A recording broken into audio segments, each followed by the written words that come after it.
Samba Inkeleno. It was a man to meet group chat. Good evening, everyone.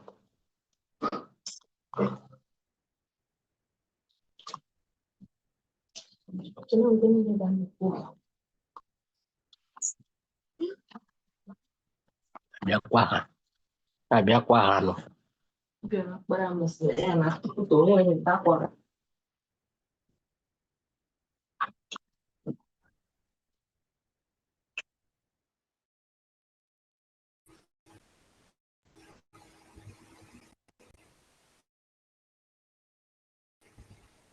Okay.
Good evening, everyone. Oh, please let's confirm we can all hear me clearly with our normal routine. Let's just react with some emojis so we'll know we are all active tonight. Amari òpó méjì sọ́dọ̀ ẹ̀. Alóbò kan lẹ̀, àdá ẹ̀kọ́ kan bẹ̀ tí mo fẹ́ kó change, àwọn fẹ́ kó kàn change.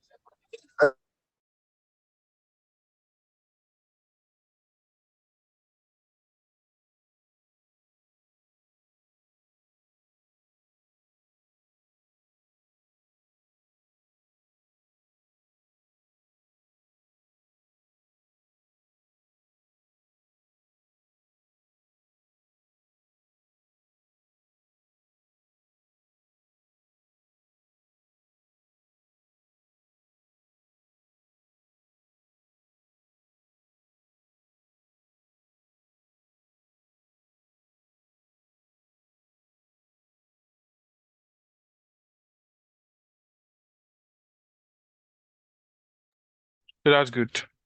I hope we all had a great day. For people staying in the big area like my area, we saw the rain. And for some of us, it was sunny all through. So how was work? How was everything? How has the lecture been so far? I think I can unmute someone at least. Let's hear from you. Because we don't have much people. I want us to be at least 60 before we commence the lecture for tonight. So let me see. If you want to tell us about your day, can you just raise up your hand so we just chat a little? You tell me how the PLC programming training has been coming out through. The last class was not funny. Yeah, I get maybe due to the fact that it's the first time you are getting introduced to the new terms and a lot of terminologies are new. They are sounding strange. PLC, controller, programming language, all of that can be cumbersome and oh, sorry. I think I get E-plan one, but the thing about E-plan and all of that is continuous practice make you perfect.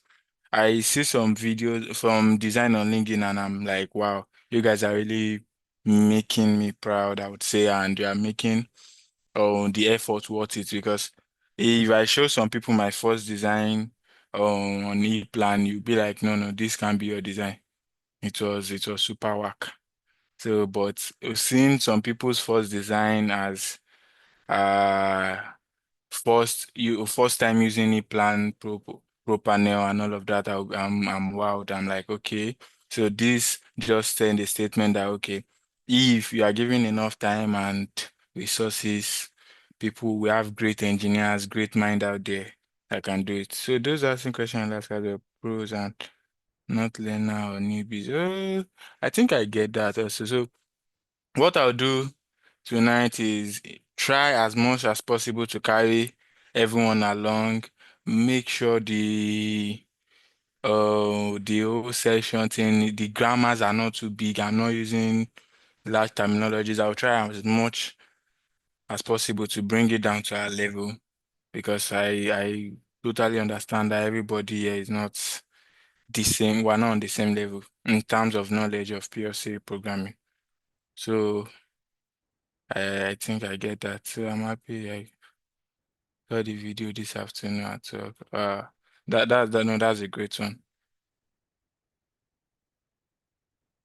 Oh, read one, Jimo. If you submitted your e-plan project, we'll definitely. Okay, are you saying we do not want to see it? Like you are feeling is not good? No, don't, no.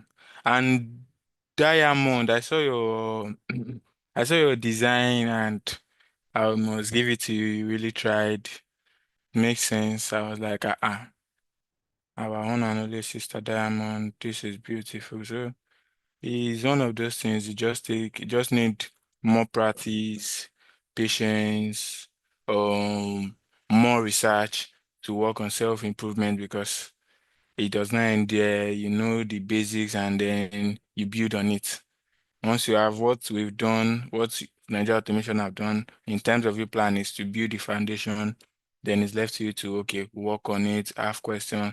And it's not everybody, so sorry, I would like to just state it, it's not everybody I can reply their message. So at times, some people message, I'll be like, I'll reply some, I might not reply some, I'll be like, it's not everybody I can reply. So I'm sorry if I didn't reply some people messages and for those that I've replied to, I'm impressed because some questions are technical and I'll be like, okay, for you to have encountered this kind of problem, that means you've really done some researches or you've had to do something that led to this, which makes sense. Can I have a private talk with you later after the class about my phase one project? Sure, but it's not like I'm doing the project for you. As far as this question on, okay, you want to get this component, is this component this? I think we're good and if I'm free, because I must say the couple of these like past days now I've also been occupied. That was why I was not in the class on Saturday. So this one that some people are saying the class distraction was much, all of this. I can't say. I was not in the class, I didn't know it went through. So let me see. And Andrew, I saw our Ghanaian brother too. I saw your design. It is a great one. That was beautiful. I was like, this is all the way from Ghana. Ghana, sorry. All the way from Ghana, the design made absolute sense.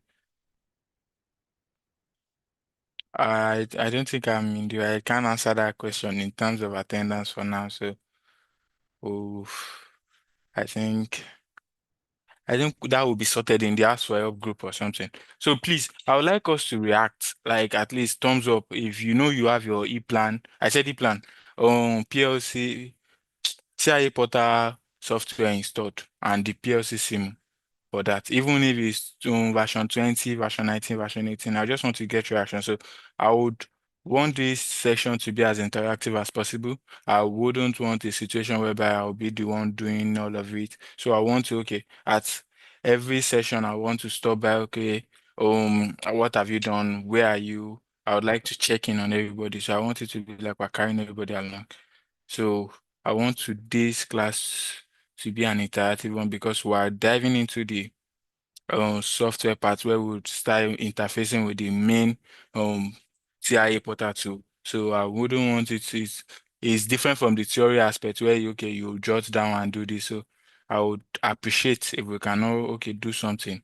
Then if you have questions, don't hesitate to ask during the session. So we can always tackle. I would like it at least out of if we have 100 attendance, at least 60 or 70 students should be able to that have not used CIA before should, after today's session, should be able to create a project of their own and start something. So, Eldon, you're raising your hand. Let me see. Let me want to ask a question about the plan. So, I think we're 60 already. So, I'll just give 2 minutes to Eldon. Just 2 minutes. Let me see. Okay. I think I'll mute yourself now. Hello, thank you for the opportunity, sir. My Yeah. name is Eldon, and I've never done e-plan before. This was my first time rush the project. But there was something I was thinking about the e-plan. I was thinking if there's a way that the 3D part of it can be linked, the cables can be connected with our schematics. I don't know if that is possible. Yeah, Because in it's the 3D, possible. I did not do okay because I didn't see a video for that one. Yes, we didn't get to that because I wouldn't even myself, I don't want it to be a cumbersome stuff, But taking it is like I said initially, this is the foundation. So we would not want to do something whereby people get lost and get confused. So if you are used to the interface of the E-plan, then you can start exploring other possible things on the E-plan software. So it is very, very possible. Even bus bar connection, all of that is very possible on the plan. So, but we didn't get to that aspect. Okay, and the second question is, I tried to add colors to my line. Then I realized if I have like a jumper or connection in between the cable, the color disappears. Try to check videos to correct that one. So did not get it. I didn't get the question, but I think maybe after the session for today, because it's PLC we are doing today, so after the session, we would tackle that. Don't worry, I think I get the name already. You can send me a private DM and if not if I'm free, we'll work on that together, or I'll give you a time, then we can work on that together. Thank you. Thank you. So, good evening, everyone. I think we have 60 people on the live already. And for our people on YouTube, because most times it always seems like we don't acknowledge them. So I would like to start with them tonight. Good evening, everybody, both people on YouTube and on Zoom. So my name is Olamide Kondushesi. Most of you must have had encounter with me one way or the other. And I took a session in the plan. I took one of the sessions during the plan training session. So for today, we'll just go in straight. Someone said, can e-plan TI Porter work with? Yes, definitely. You don't have to be online to use your e-plan TI Porter. So today, I just want us to, I'll be sharing my screen soon. Just want us to dive into it and then get this thing done. I think some people are having issue joining the meeting. Someone said the meeting has already ended at the US, which is not true. Please, let's all confirm we can see my screen. Let's confirm we can see my screen now. think. Can we all see my screen, please? I think we can see it. It does. Yes. Okay. So for the last class, we stopped around this. No, not this. We didn't open this. Sorry. Okay. For the last class, we treated the IEC standard 61131-3 that talked about the different programming language, structure test, ladder diagram, function block. We talked about the programming language and their peculiarities. And so today we'll be looking at how to create your first TIA portal project. So what I'll be doing is I'll open the TIA portal app and I would want each and every one of us to do the same. Then alongside we would all create a project tonight, and if possible, if time permits us, we would run some simulation. Because like I said on the group before today's class, I asked us to get our TIA portal installed with the with the compatible PLC SIMU version. So the first thing to do when you're trying to create a project in TIA portal, I hope I'm not too fast, please. Let's get that in the chat if I'm okay. Think. So the first thing to do when you're trying to create a project in TIA portal, you go to File, New Project, enter project name. Okay, definitely, I think that works. Go to File, New Project, enter project name, save location, create, use a meaningful name, definitely. You don't just create project with you don't just create project with any name that comes to your mind. You create project with significant name, with names that you would easily remember, because there are days where you have over 10 or 15 programs on a system and you have to go through all of them to, okay, which program am I looking for then? If you are just saving with vibe, you are not peculiar about the name, you're not taking the cognizance of the name, you would just make a mess of that. So you add device.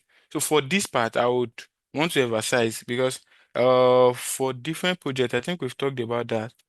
Selecting your PLC is one key aspect of creating a design, generally building a program in TIA portal. So there are different PLCs you can make use of. There are different IOs, different brands of PLCs you can make use of. But for TIA portal, mainly you work with Siemens PLC, and your screen is not moving. Okay, hold on, please. So is it moving now? I think you can see it now. So for Siemens, for TIA portal, we work with Siemens PLCs. And for this night, we would want to create a project. So I was talking about the selection of your PLC. So there are different PLCs for different application. You don't just, you want to, like a street light now, you want to create a control for a street light, and then you want the street light on and off, and all. You can't just go because you want to create just a single street light, you go for a 1500 PLC. You look at the cost efficiency, you look at the capacity, the space, the memory space, is it compatible with what you need? The memory space, is it compatible with what you need for the project? The type of module, is it a compact module or a modular type of PLC? Because if it's a compact module, you will need extra devices if you are looking at expansion. But if it's a modular PLC, it has room for expansion. So that being said, let me open TIA portal and then we'll start doing. Since the beginning of this programming, I have been okay. I think that's for.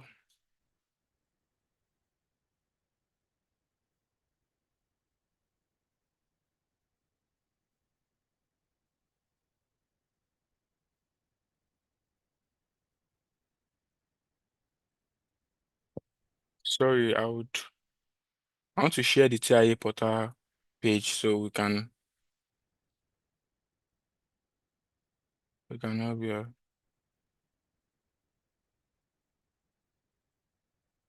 It does not seem like.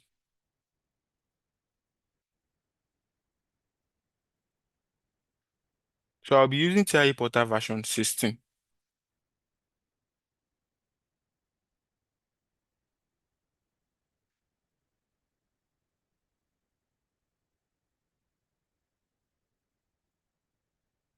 I guess we cannot see.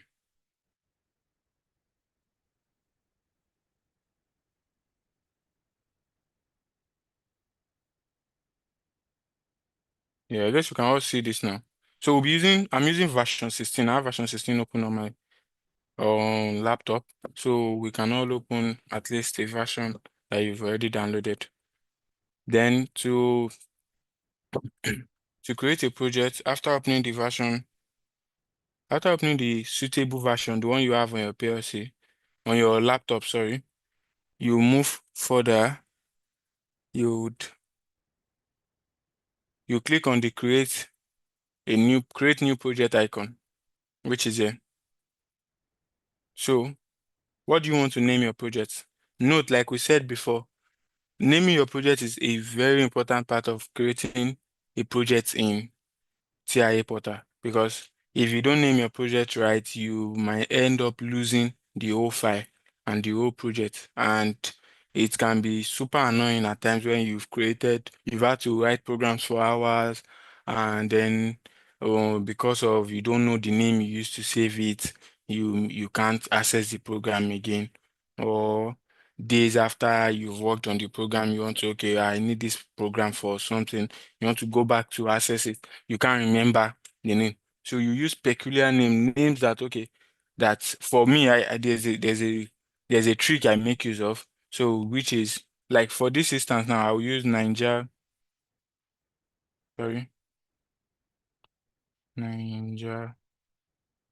automation.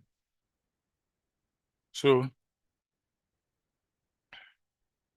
most times after creating my project, I do this. You can add the day you are creating your project. So let's say you do 5,19 then 26. So okay, because there are sometimes you have the same program for the same plants, different programs. Like, okay, you have this one, you don't know which one is the updated one, you don't know which one is the latest program. So then you go ahead and download the wrong program to the PLC. It's going to be something very fun. So we've gotten here, Nigeria Automation first. You add the date if you wish to. You do this. So if you have your PLC, or if you have your TI portal installed on your laptop, you can continue. Then for the comment aspect, you can put, for myself, I'll be putting training.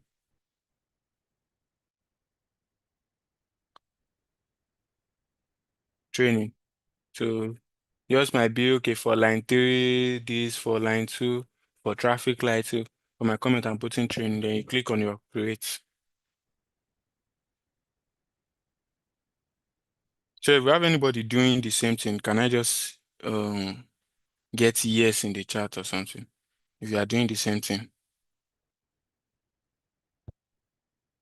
Yes, okay. That's good.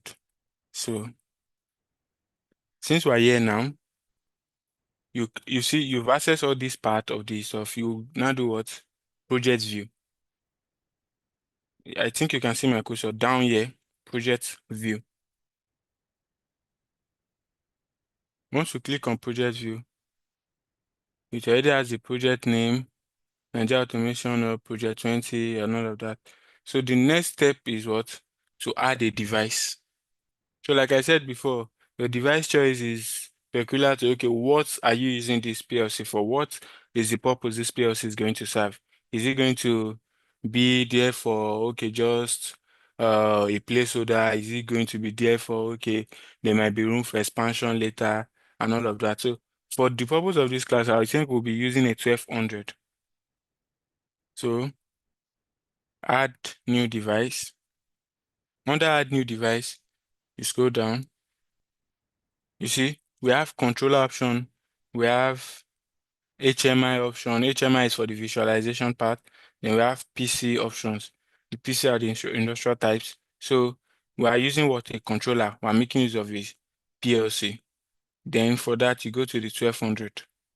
So I can choose to go for 1500 device drive controller, then 300, 400, ET200 for remote access and all of that.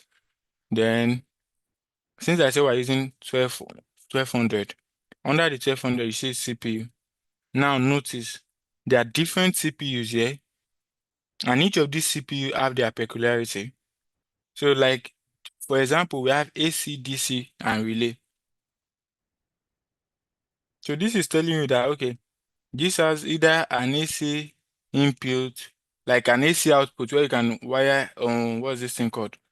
An AC current to 22 230 volts, then a DC output can give you a DC output, then a relay output also. It has a relay wired in it. So for the 1200, you will see the whole parameters available on it, the whole thing on it. So let's use a DC DC. So this is also DC DC DC. So this does not have a relay. For some people, they will need a relay for feedback. Okay, has it tripped? Is it working? Some people might just even want to wire to the relay of the 1200. So let's make use of this one, this, then relay. So look at, this is also a key factor to note when selecting your PLC, the version. There are different versions here now for PLC. If you are loading in version 20 and another person is trying to, okay, maybe what is this thing, download hardware, and the person mistakenly select a version higher than it will go. It will ask you to update the firmware or update the version. So let's go with the latest version, 2.2. Okay.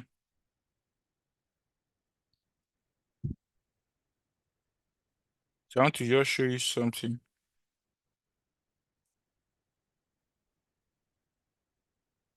I hope we're on the same page. If you are having any, what is this thing called?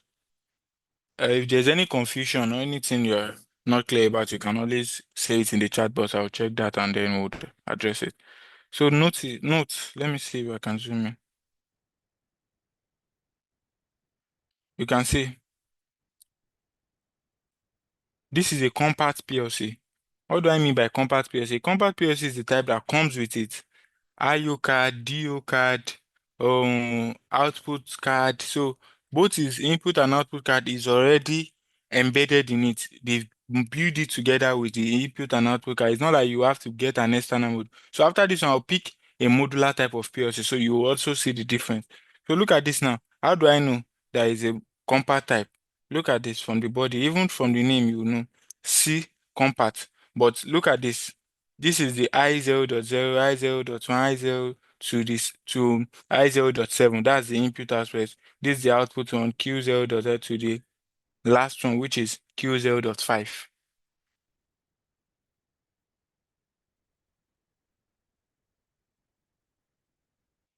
You see that?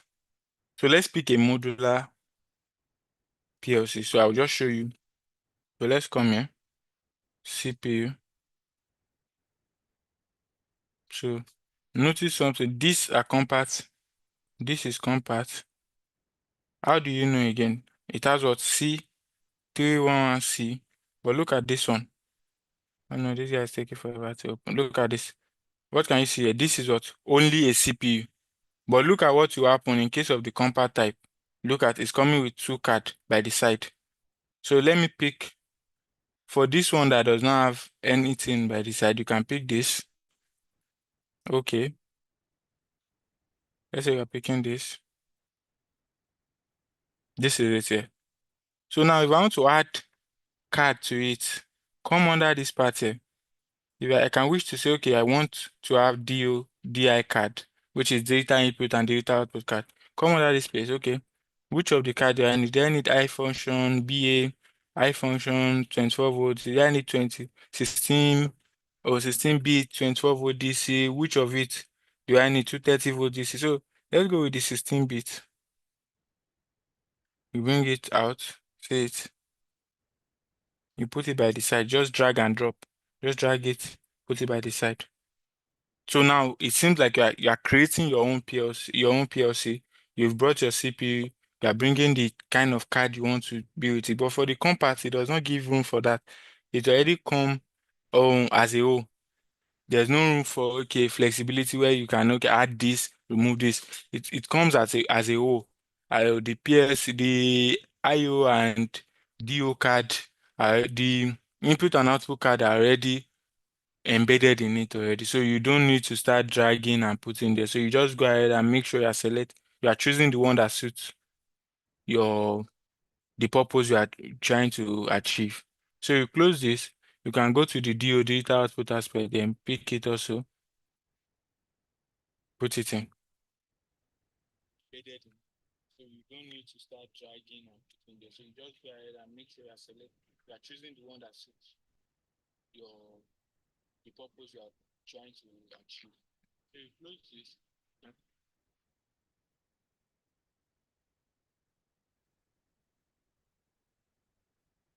So let's continue with this. So you can also add an AI card.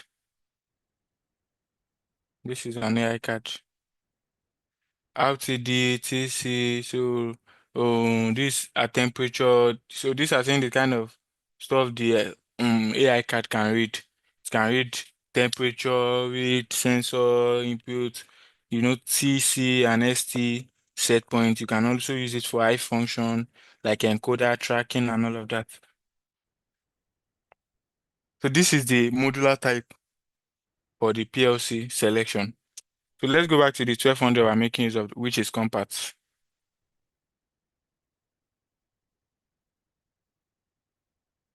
So you can delete this.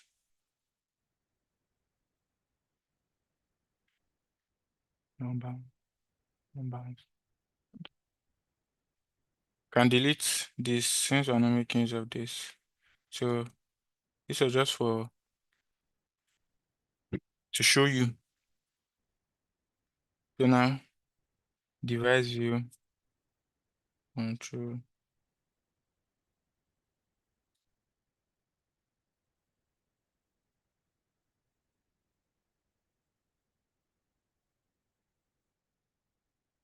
Delete. So this is our add device. Let's pick our 1200.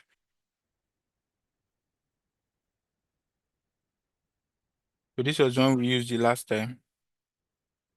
If you can still remember. I will check the version, then okay. Cool. We have it back. Yeah. So moving on. Before you make use of any PLC, it is important you name the PLC. So you do some configurations on your PLC before you just take it to the plant, download, start writing program and all of that on your PLC. So it's important you assign a name to it, assign the IP address, your tags, check on what is possible with the tags in it. Because there are some that have AI like this now. This has 2 analog channel. So the analog channel, you can either make it, okay, I think we're still good. So you can either make it reach 4 to 20 milliamps or 0 to 10 volts. So all of it, you need to configure it before you start writing your program. So let's go that to do that, you come to the property. Under property, let's start with general. So project name PLC. You can change it to, let me see, Ninja Automation PLC. So author, who is creating this program?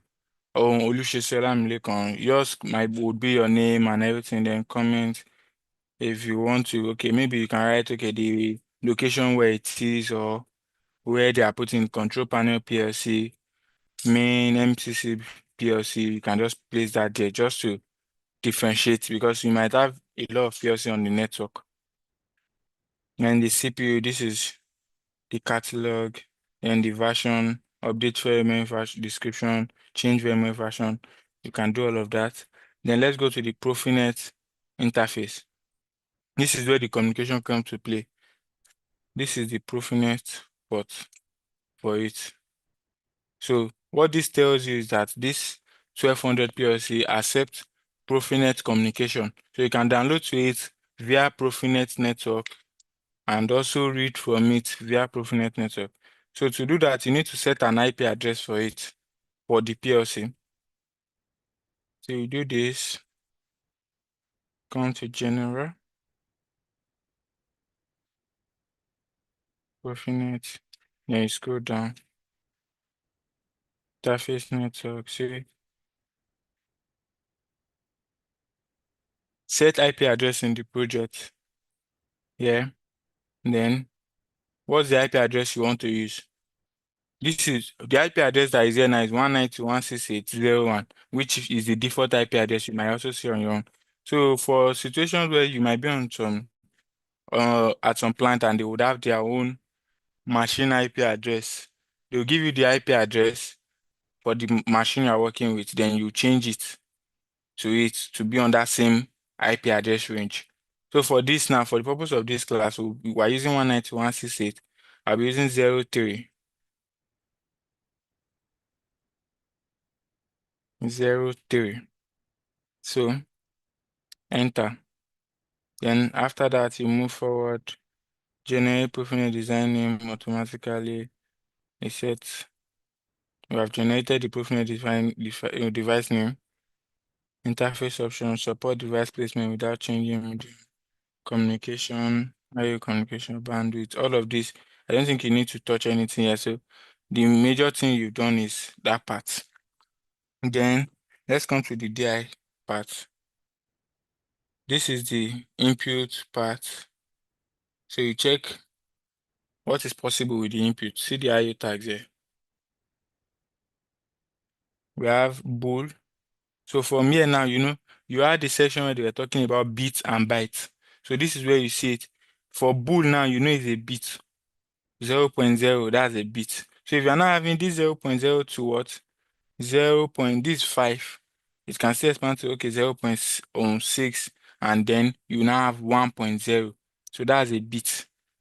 That's a byte, sorry. 7 bits make 1 byte. So from here, like if you have any question, you can ask in the chat. So we'll attend to this. I don't like it when I'm just talking and then project name has changed back. Why? My PLC I don't know why my my CPU don't open. My CPU not open. I don't get that question. Because if you want to open your CPU, hold on please. Which of the CPU are you? Okay. I think someone's answering you already. So let's continue. So we've set our IP, we've seen the IO address. From here, you can even name it. Let's say we're using this I0.0. That means on the PLC, the port of I0.0, we want to wire a push button, a start push button there. You say what? Start CMD. So this start CMD, from what I'm typing now, means start command.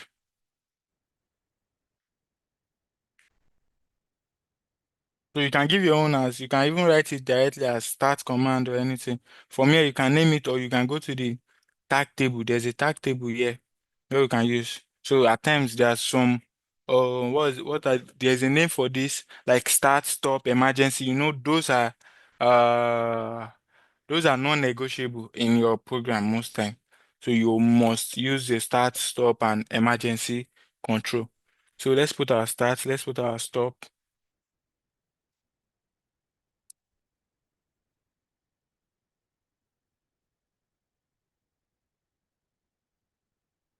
Our stop command also. Then for now, I don't think I want to put an emergency stop here.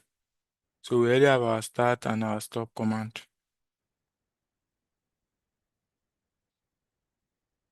Okay.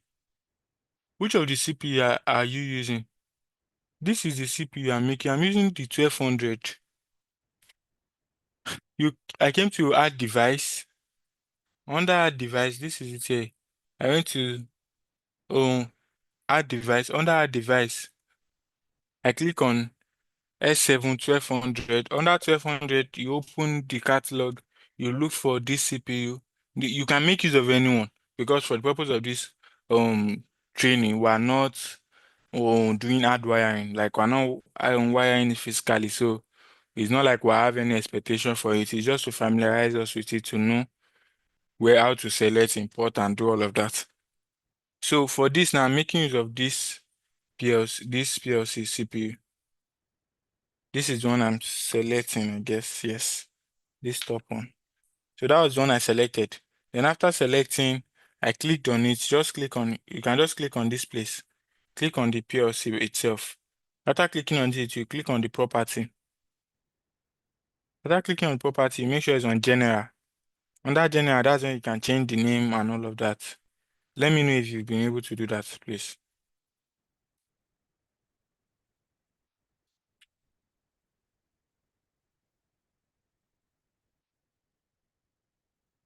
Mine is not letting me access to. Please, if I have anybody that is on the same page as myself, can I just have you say yes in the chat, or just signify like you've done this, you've added your PLC, you've set your IP address, you've given your PLC a name. Let me just have you say yes in the chat.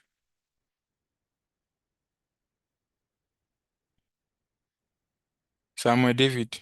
Okay. That's for the Benga. Okay. Samuel David is not here again.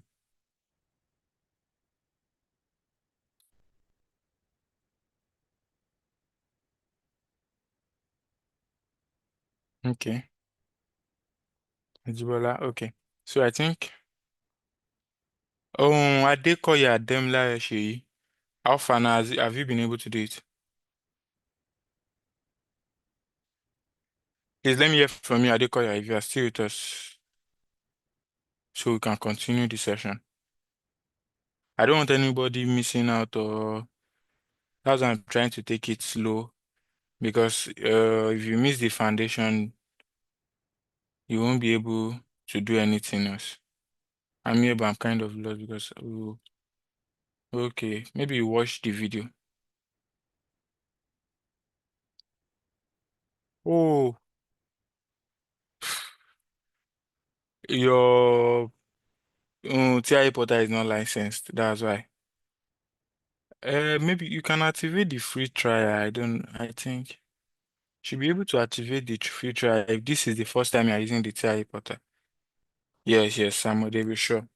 If this is the first time you're using the TI portal, you should be able to activate the, I think, 7 days free trial or something. So please come again with the IP address part. Okay, no problem. Do we have Sophia on the call? Do we still have? Okay, we still have Diamond. Are you able to do anything, or your network also?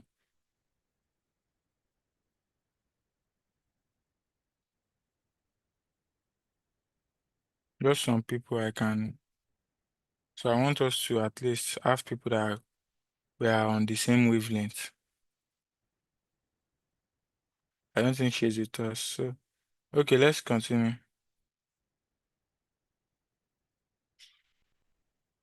Okay, no problem. That makes sense. Maybe if we try, I'll try getting that done. Oh, definitely. So let's continue without wasting much of our time. So, someone said I should go through the IP address configuration part again. Okay, so you click on it. After clicking on your PLC, properties, general, Profinet, interface, scroll down to IP protocol. Then your default IP address will be 192.168.0.1. So you can set yours to 20, 040, 050, anyone. You leave your subnet mask as it is.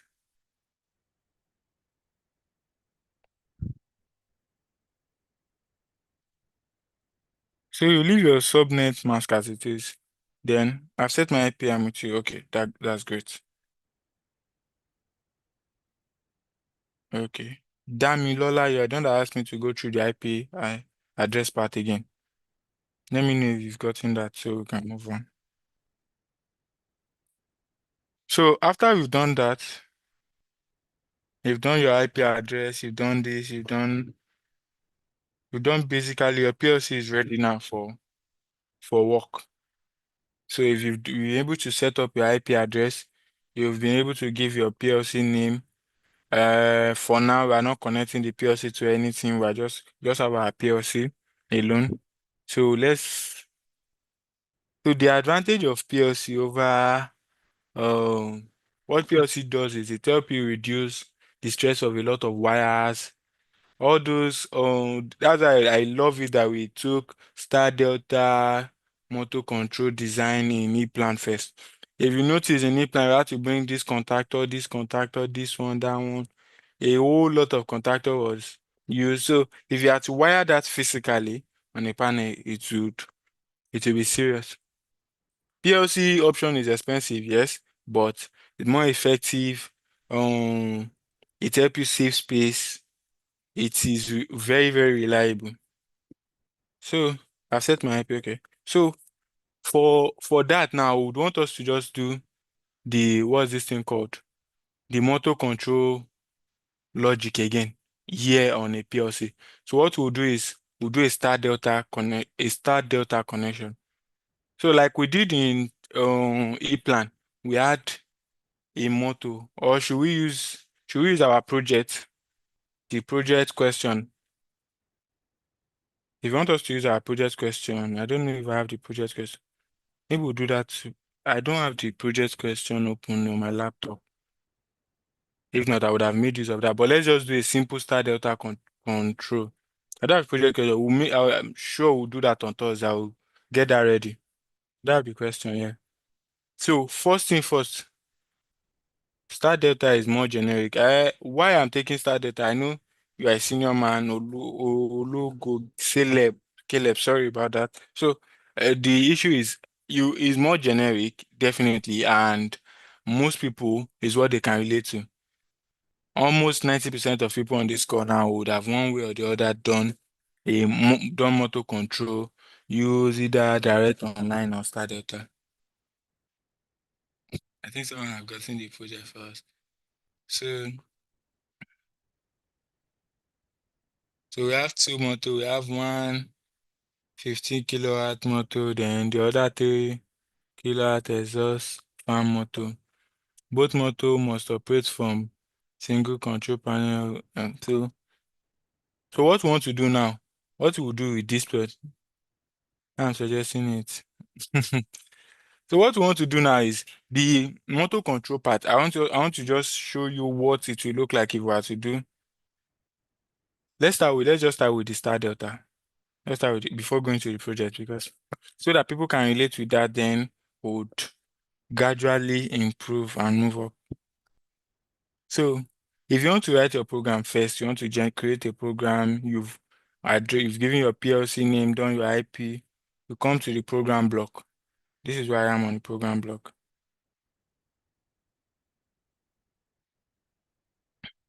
So for our case, eh, so for our own case here, we have OB. OB is what? Organization block. We have FB, function block, FC on function, and DB, data block. So the major difference is OB is where the scan cycle starts from for a PLC. Once the PLC wants to start a scan cycle, it goes to the OB and scan whatever is in the OB. It's from the OB. That's why most times, if you're writing any program, you will make use of that during the course of this night. If you're writing any program in PLC, on TIA Portal or even any PLC programming, you have to call all your block in the OB1, because that's where the PLC goes to scan. So whenever it's scanning in the OB1, then it will now go into the block and then scan the content of the block. So you have to, one way or the other, call your block in OB1. So it is Only in special cases, that's when you write your program in OB1. Some programs in OB1. So we have function block. For a function block has its own data block. A data block, let's visualize a data block like a bank. But this bank, you can store different currency in it. So your data block allow you to keep different stuff there. Your data block allows you to keep different data type there. Your bit, word, chart, strings, bool, anything, just name it, arrays, you can store it in your data block. So what make and if a function block peculiar and important is in some cases where you want to write a program and you need to store data. Okay, you don't want it to, you want you want your data to be stored there on the function block. So whatever you are doing in where you want to, where it is mostly used is where you are making use of calculations. You are doing calculations and like, okay, scaling and all of that. So once you are taking the value for this and that, the function block has the ability to create its own independent data block. So all the values you are getting in your function block. Let's say you do plus or minus this, you got your value, it is storing them in its own data block. So what happens is whenever the PLC is restarting, it goes off or anything, your data are still in the data block. But for a function block, for a function, it also has a storage, but its storage is volatile. It loses its storage. It does not withhold the data whenever the PLC goes off and start again. It does not withhold data. It just, once it goes off and your PLC is coming back on, you have to rewrite or reload that same program there. Then as a data block. So for some situation where you want to use function block, you might just have to, okay, create a data block for it. The data block is where you now highlight all your input output, what you are using in the function block or even in the FB. You can create a DB there. So you'll be using the DB for the function instead of but function block create a DB directly for you. So for the purpose of this now, let's use a function. Let's say, okay, so we'll name the function motor control.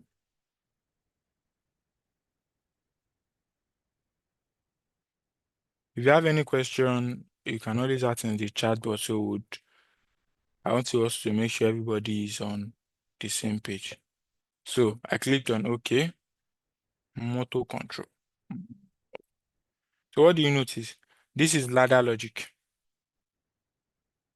So I won't want to make things cumbersome like by using a very big, ambiguous programming language. Let's start with ladder logic. So we'll write the program in ladder logic and replicate it in STL. In STL, we'll do the same thing in STL. So look at this now. For this now, if I'm writing the motor control program, what do we need? So this is I don't want to start introducing the data block, command, and all of that. So I want to make it very simple. Before we start using data block to store our data, we can put all the data here now. So for writing that, please, I don't get what you said about the blocks. So for the blocks, I clicked on new block. I said organization block. This is where scanning takes place. This is where the PLC goes to. For every time the PLC is on or you want to take a scan cycle, it goes to the organization block to scan. That's why if any project, any block we're creating now, anything we're writing there, we'll call it in the OB1, which is the organization block. Then for the function block, I said the function block has the ability to store data. How does it do that? It creates its own DB. So whenever you create a function block, automatically it creates its own DB for itself. We have function. Function, in place of a function block, function does not create its own DB. It stores the data for the meantime. Whenever maybe the PLC goes off, there's a restart or anything, it loses the data. Then you have to, okay, maybe manually type, you lose your data, you have to manually type back into it. A data block, I said you should visualize a data block like a bank where you can save different currency. So a data block is where you can store different data, different type of data, your bool, array, chart, any data, name it, you can store it in your data block. So that's the major difference between all of it. So if you are creating any, you can create function block, this, OB, data block. So for this one, now we're creating an FC. Then the programming language we want to use is ladder. That's why I selected ladder. You can come down here, you see function block, or you see what SCL.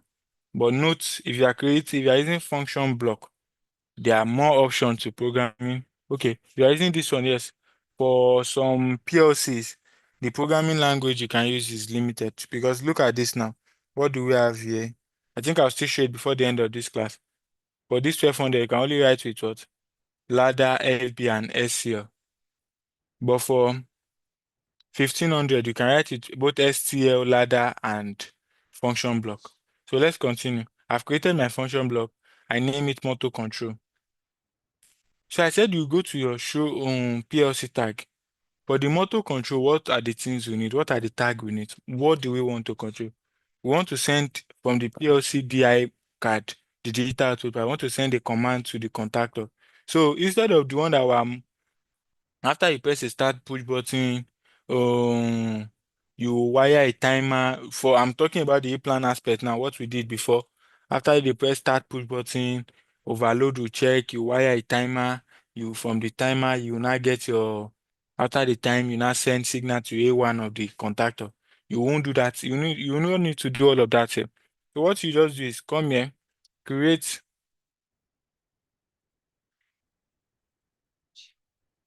No, it's not like you can't find the start and stop command on your tag list. We created it. If you remember, when I added the PLC under the IO list, look at where I'm going to now. Device configuration. This is the PLC. Under the IO and tag, this was where I added it by myself. You can add it on that play. I added it manually. Why did I add it? Because I said, oh, these are non-negotiable tags you make use of in the course of any programming structure any program structure you want to create. You need a start command and a stop command. In some cases, you need overload, you need emergency stopping, but start and stop command are indispensable. You cannot, I don't know, it depends on what you want to do, but majorly they are needed. So that was why I added both of them here. So after adding it, if you come to your PLC tag, it automatically show. And you can also create it here by yourself. So let's continue. So I said, what do we need if we're creating the program for a star delta motor control? For a star delta motor control, we'll need to control the contactor for the star, for the motor. So, we'll be connecting the wire in two places. Now, we're using two contactors in place of three contactors that we used to use before. We're using one for delta and we're using one for star. So what we want to do is whenever you energize, after you've energized the PO, you press the start command. After sometimes this should get energized. So what we are doing, we're just powering the A1 of the contactors. So the only thing you are doing, you are connecting your motor cable to the contactor, then you are wiring the A1 from the output of the digital or output of the PLC. You are wiring it directly to the A1 of the contactor. So what do we do now? Let's say star,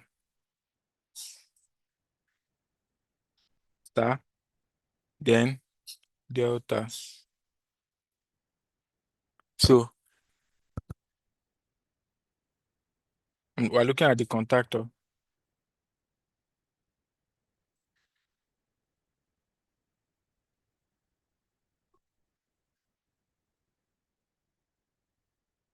So this is the start contactor and this is the delta contactor that we've created already. So after that, what else do we need to create? In case of this, we'll add an emergency button. If you notice, we have an emergency button on our, what is this thing called? We had an emergency button on our panel that we created. So we add emergency button. So instead of your wire traveling around, entering one contactor, entering one A1 of one place, like we used to do in E-plan when we were using relay logic. You see how simple and seamless this will be. So let's say we have emergency button EMG. So notice something, look at the address. So the start connection, Look at what happened here. It's following the address we already have here. Okay, it's following the address we already have here. We have I0.0, I0.1, and I0.2. But since sorry about that. So since we're doing star and delta connection, what we need is just to energize the contactor. So if we're energizing the contactor, we're getting power from the PLC. So we're not using input. Input is when you're sending 24 volts to the PLC, you're sending command to the PLC. So we'll be using what output. So you come here, change it to Q. So we have input, I is input, Q is output, M is what? Memory. I did not forget the main contact. I'm coming. I'll explain why I'm not adding that now. So then let's say we're using Q0.0 delta, use Q. So this, what does this do? This means that the output part of the PLC will wire a cable from the output part of the PLC where you can send 24 volts out of the PLC. You wire a cable there to the A1 of the star contactor, then the A1 of the delta contactor. So we have already created an address for two contactors now. Then for the emergency button, remember the emergency button is an input device where once what you need is a signal from it that okay, the emergency button has been energized. Someone has pressed the emergency button to stop the whole program. Maybe something is happening and all of that. We also use overload from our MCCP. So the overload relay will be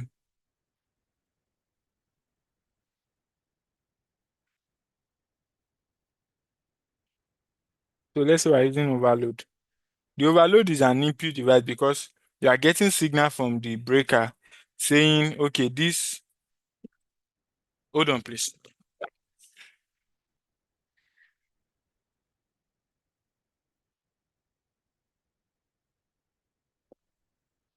So I said for the overload, it's saying it's an input device because you'll be getting a feedback from the breaker saying, okay, oh, there is an overload or there is a short circuit. That's why I advise we go for MPCB in place of getting the traditional type of overload that is always connected under the um, under the contactor. If you are going for an MPCB, it has the capacity of doing both overload and short circuit. So it has as a breaker and then a motor protective device. So that way you can get a feedback. It has a normally closed part where you can get a feedback. So you might wire it back to the input part of the PLC. So that way you know if there's an overload or there is not an overload. So for people asking about the main contactor, this is the reason why I didn't use the main. I didn't use three. So for your conventional, what's this guy called? Your E-plan setup, you need a main contactor because you want to do switching between two, and you want to keep one side of the one side energized at a time. So for this one, yes, okay. Don't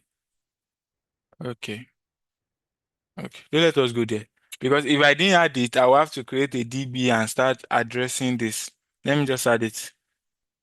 So if we start going deeper into this, I'll make sure on Thursday, I'll show you why we don't need it, but let me add it for now.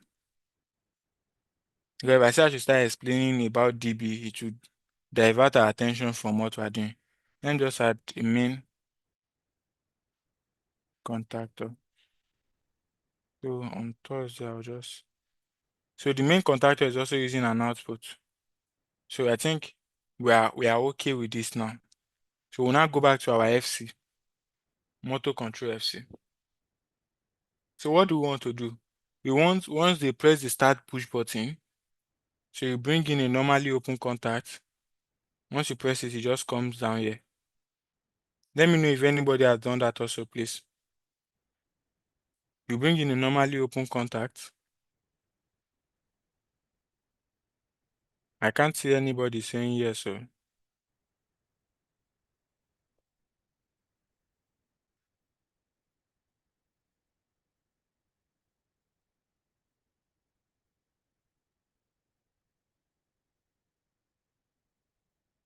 Is anybody not doing it? Thought we agreed to do this together.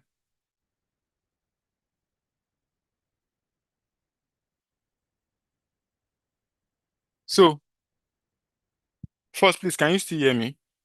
So I'll know my network is okay because I think I can still see people here. So if you can still hear me, let me just get a reaction. Okay, cool. Okay. Make sure. So what we want to happen is, okay, when they press a start push button, so use normally open to represent the start push button. Let's put start. Once you press S, since we already have it in our PLC tag table, you just highlight it. Okay, this is what start command. So once they press the start command, so this is the physical button. Once they press the start command, you put a normally close here. What is the normally close? The normally close is for what? Stop command. You see why I'm using it now. Stop command.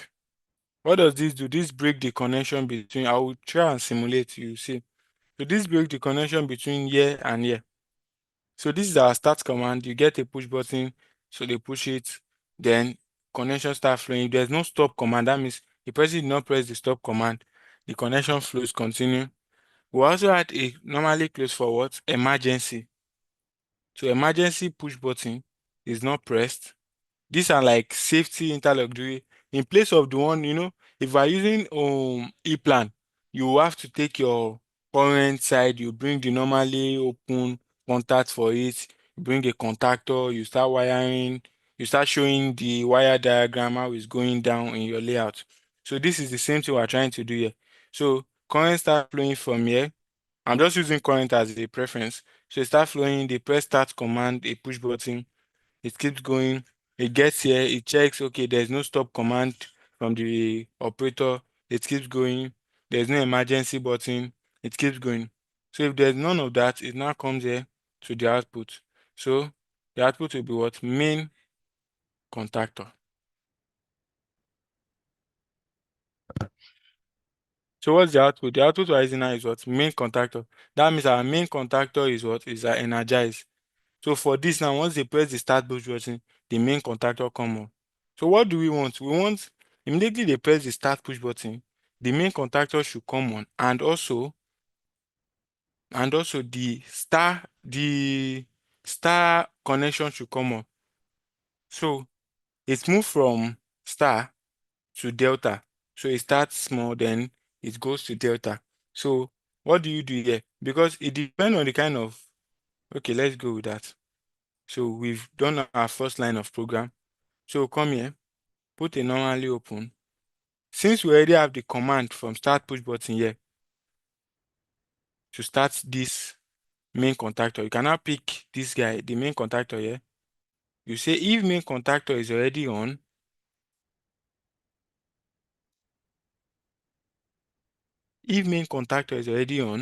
then what should happen? Star contactor should come on also. So that's why immediately your main contactor comes on, your star contactor also come on. So what do you do again? Sir, is the emergency stop not supposed to be first? No, the order does not matter. The order only matters when you are using normally open. In case of normally open, there are some places you have to put the start button, but for this, the order does not matter. Does not matter. I think we're good. So anytime they press either the stop or the emergency, it stops the whole sequence. So for this page, you do the same thing. Once the start button has been pressed and the main contactor is powered, the start contactor is powered, you put your start contactor. So this one checks, wow. So the start contactor is already powered. You now come here. Once the start contactor is powered, we'll pick a timer. I think you can see where I'm going to for. Yeah, well, that's what we're getting to now. That's what I'm working on now to prevent data from coming. So you come here and pick a timer. You see timer operation. TP, look at it, generate pause. This is that's TP, this is an on delay timer. So if you want to know the name of all these things, instead of trying to guess, just place your cursor on it. Don't type anything, just leave it. It will automatically show you. So this is what on delay timer, off delay timer,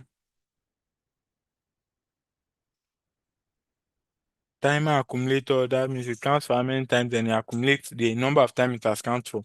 So what do we do here now? We already have, what are we using? We use an on delay timer, because once the start connection should work for some time, then after it has worked, then the delta should come on. So what do? You carry your on delay timer. Why can't we use off delay timer? I think I should have to show that also, because someone might have the question. Or do we all know why we should not use off delay timer?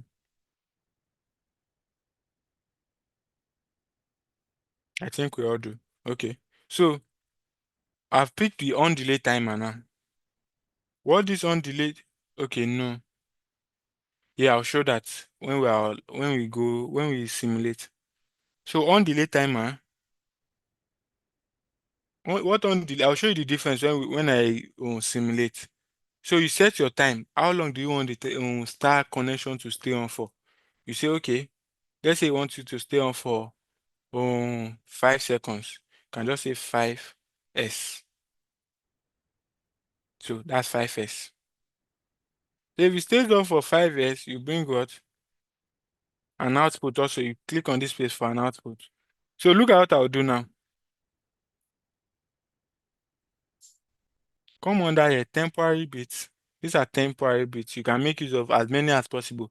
But the only difference between this one and the tags that we created is you cannot use this temporary bit outside this FC. So anything you want to do,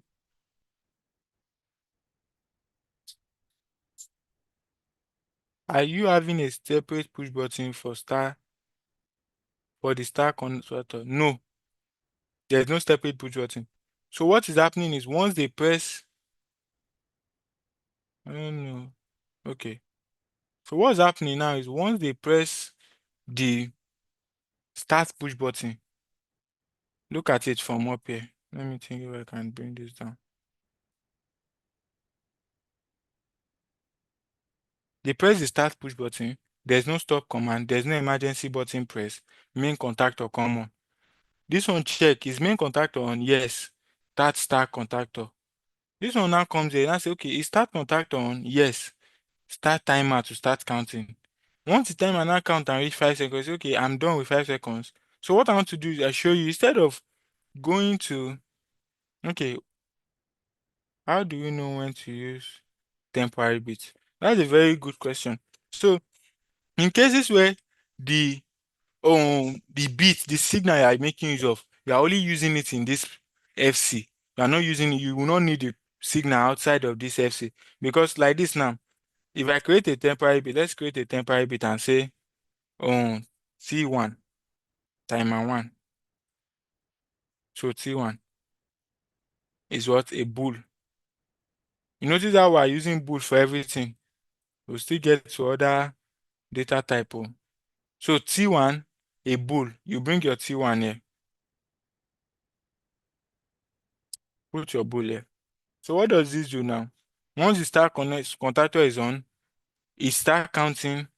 After 5 seconds, T1 gets its own power. Once T1 gets its own power, what do? We'll now bring it normally close. We'll put it here. So this will do what? Stop. No. Start contactor does not energize before main contactor. Main contactor energize first, then start contactor does next. So what would happen here? Interlocking, exactly. We'll still get to that. So this is what, once the start contactor, this is what we're trying to do, interlocking now. Once the start contactor comes on, after 5 seconds, T1 energize. Once T1 energize, you now bring it normally close here. Then once T1 has energized, once T1 is powered, stop start contactor. So immediately T1 gets his own power, start contactor goes off. So because we don't want start contactor to be on and delta contactor to be on at the same time. So you now bring normally open here, you use what? T1. So the T1 means that, okay, after 5 seconds, you have stopped the start contactor up here. Then you now use me to start the delta contactor. I don't think you are flowing with me. So you now use it to do what? Start the delta contactor. You see? So once the main contactor is on, the start starts working. It checks, okay, there's no T1. The start, that's good. The start working. Then start contactor. After 5 seconds of counting, T1 gets its power. That means T1 will come back here to shut off the. Yeah, we'll get to that. One thing about memory marker is, every PLC has its own maximum memory that you can use. And one thing about PLC programming is you want your programming to be as neat as possible, as structured as possible. You don't just start using memories in where you can make use of temporary bits, because if you use a memory in this situation now, you can use it, and you're not using the memory outside this block. It is a waste of address, because the memory. So let me continue that for the memory first. So if you use this for that for the memory, you are wasting the address, the port, because you don't need this T1. We don't need this T1 control outside this block. So why should I use a memory? A memory is just like a normal physical address where that you can access outside the block. So anywhere outside the block, I can call any memory I've used here. But why should I use it? Because I don't need the memory. I don't need the memory outside this block. I need the T1 is only inside this block I'll be using. That's why I just use a temporary bit, which does virtually the same. So we're not done. So after someone said, please, there's no retaining contact for the start push button. So for the start command here, we're using a there's difference between a push button and a switch. So I'm assuming we're using a switch. But if you're using a push button, you use what we call lashing in your PLC programming. So for my own situation, I'm using a switch. But since you ask, let me show you how the lashing will work. If you're lower, please leave my screen for me. Thank you. Let me show you how the lashing works. This is it here. You come here. I will remove it. When I'm running simulation, I will remove it, show you the implication, what it does and all of that. So you bring main contactor, put it here. Then, you see, just drag it and drop it here. So what this does is it creates a bypass. Let's say your start command is coming there. So the hashtag sign indicate temporary, exactly. It includes temporary bit, not temporary bool. So it includes temporary bit. So that bool is the data type. I can decide to change it. I'm not using bool. Come and see how many. I can use a byte, an array, a double word, db, anything, chart. So, but I'm using bool because of that's what we need for this for this operation. So now this creates like a bypass. Once the start command come one time and the main contactor is on, this energize immediately. It's just like you're using the normally. Are we using lashing the latch for stop or start push button? The latch is working for the start push button. So I'll show you why the latch is there when I start the simulation. So let's just conclude this.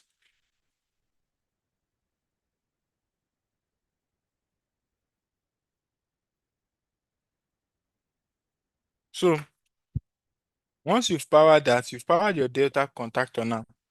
So what you want to do, this does not have effect, but it's better safe than sorry. I usually latch the start push button. I don't know can do that this way too. I'll show you once I'm coming. So look at this now. You put a normally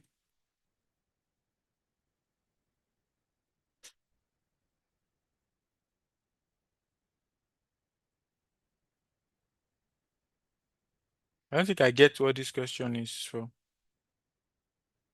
You put a normally, sorry. You put a normally, what I want to do now is an interlock so that whenever the delta contactor is working, the star contactor is not working. So you make sure. You cannot be too sure. So you bring the normally close here, put.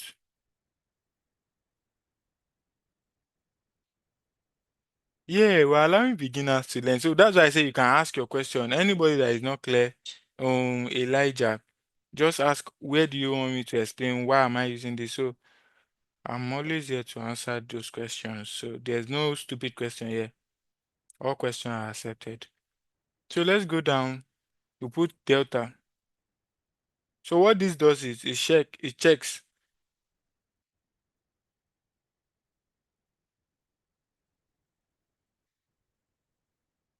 It checks if what does it do? This check if I don't know this guy who is Elijah, what do you want to say?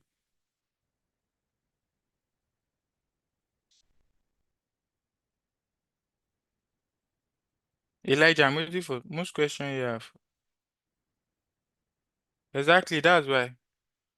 Because this is already even what is wrong? I want to get. Oh, I think I get what this person is saying. So for the exactly this is because of I was rushing and all of that. For the latching sequence, this is not supposed to be here, it's supposed to be back here. It's supposed to be back. I think this is what this person is trying to say. Oh, Kelly. So what this does, I'll put it back here. So once we go online, we'll see the implication. I think I get what the person is saying. We'll see the implication of both. So now the delta, we've energized our delta contactor. Yeah, I get it now. So we've energized our delta contactor. So we've brought the delta contactor down here to what? To interlock also, just to in case the delta is running so that the star contactor would not work. So now that we've energized our delta contactor, what do we want? How do we intend to stop our delta contactor? We need the stop push button. Not here, sorry. So come down here.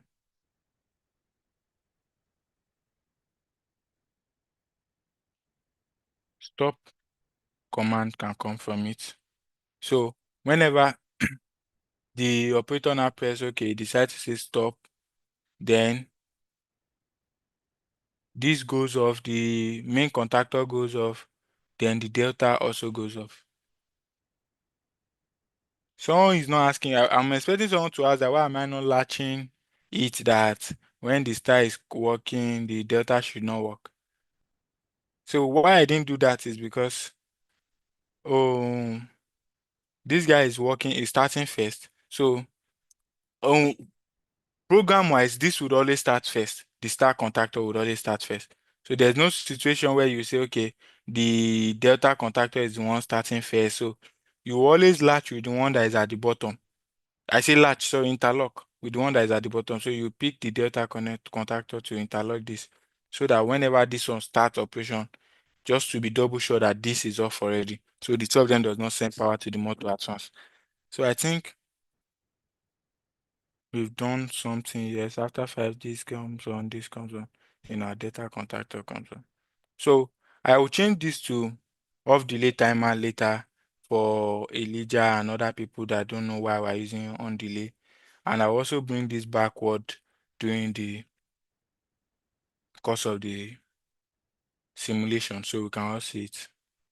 So let's download and start simulation. So that's why I said we should have simulation stuff on our laptop that everybody should create the simulation. So you can only simulate, you see, you can only simulate. That's an oversight from my end. Look at this now. Can only simulate PLC of S7 1200 series with firmware version 4.0 or higher. So now, what do? We'll come to the device. We'll see if the firmware version accepts 4.0. There's no point to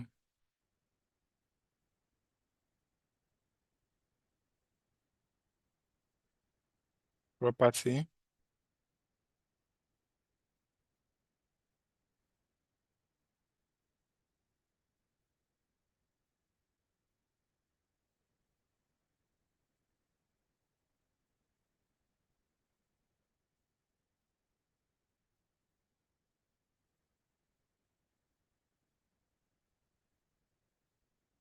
So the firmware version for it is 2.2. That's the highest. It does not accept 4.0. So what do? Change our PLC ASAP. Change our PLC. You go to add device. Just come here. We already did this before, so I'll be super fast about it and just get it done so we can simulate and see what our first program. So this is where this is the firmware version that the stuff is talking about. Look at this firmware version is 2.2, so you can simulate with that. This firmware version is 3. This is 4.4. So definitely we'll be able to simulate with this. So sorry if I had made you choose the wrong one before. So you can all change your PLC now to this or that one. So now we'll change the name again, Ninja.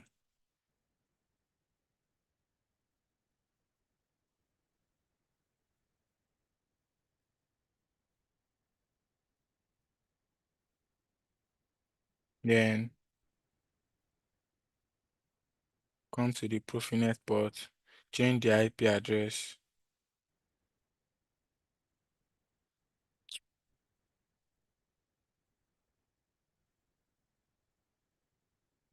So I'm using 20 now. Then the IO tag for this. So we have I0.0 like we did before, start command. So for people that did not see the other one, this is an opportunity for you to just catch up with what we've done before. Start CMD, then stop.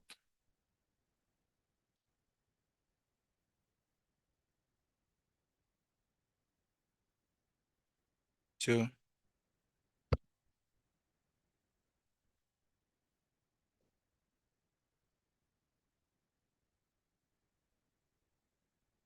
just to save time, I think you can come here and just copy. I'm coming. I'm going to copy this FC that we've written. Come here and paste it. Then what do we need to do now? Our tags. Pick our tag, pick our tag. Show all tags. So just we would already have the start command. Pick this.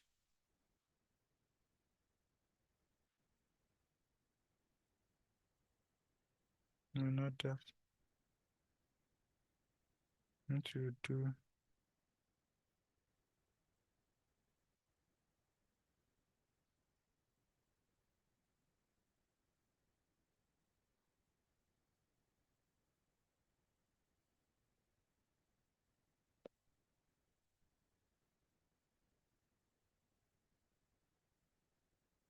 So let me just put that here. Come in, come in, come in. Where am I?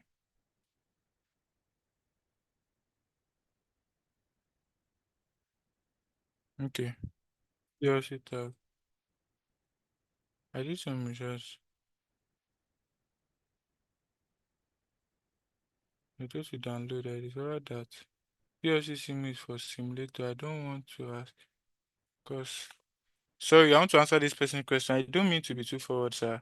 I did some research on the software we were told to download, and I discovered that the PLC simu is for simulator.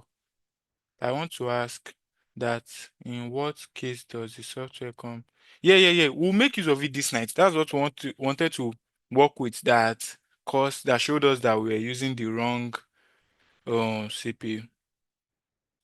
So just come to the PLC tag here. So this is the right one. Go up here. PLC tag, show tag.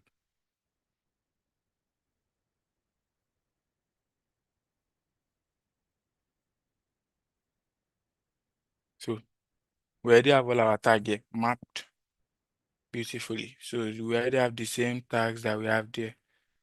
So instead of, I just did this so that I will also show people that were not active with us the other time how to do what we've done before. So instead of doing this, we can change device. Instead of going through this stress. Instead of going through this stress, you can also change device. I'm coming.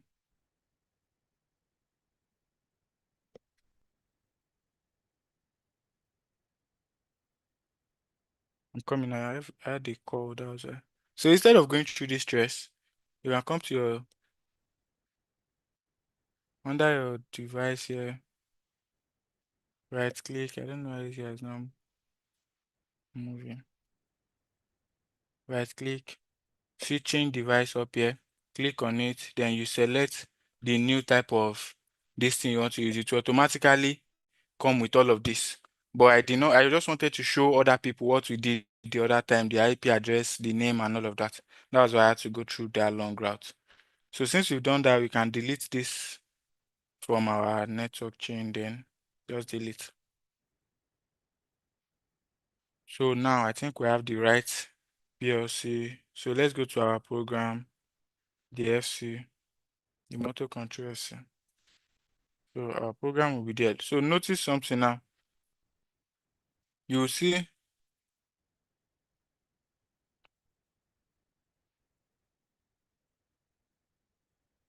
I'm expecting, okay.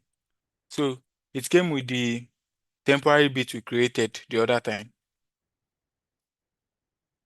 So you see a red on the timer because we copied it. The timer is supposed to create a DB. So we can automatically generate a new DB for it, or just delete this and bring in a new timer. So for the purpose of this one, to show other people also, because I think the number increased.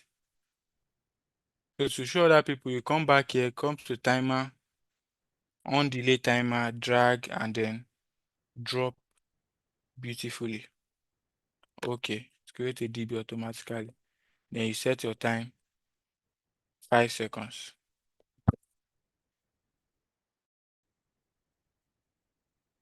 So now I think we can now do our simulation.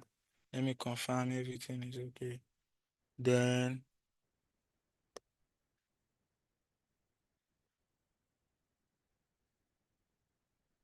so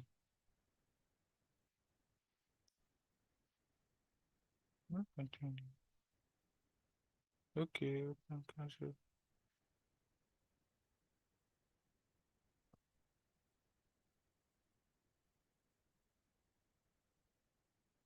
I have one open on my system already.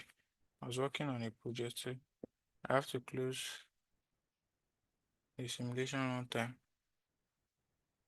Then remember, what did I say about calling? Said because the PLC, whenever the PLC wants to do is scanning, it goes to OB1 and then do the first scanning there for anything that it says in the OB1. Why did I even say it? I wanted us to see it practically, what would happen if we do not do it and if we do it. So, so now we can start our simulation. So person asking about the PLC simu, this is the PLC simu I opened, PLC simu simulation. So start search. So it is acting as if you are downloading to a live PLC. So this way you'll be able to test your program, do everything. Say the IP address is here already, then you load to it. This is the way you download to a PLC. But in the other original case, you have to connect your Ethernet cable to the PLC. But because of the simulation, you don't need to connect Ethernet cable. Once you click on simulation, this comes up. Then yes, it's compiling. So I want to show us what will happen if we not call it in OB1. And what would happen if we eventually call our block in OB1. So no, actually, you can just click on here, start module. So this means is that after I download, what should happen then? The module goes from stop to run. It's showing green. You can stop it. It's already on stop. Put it on run. It's already on run. So what you want to do is to go online.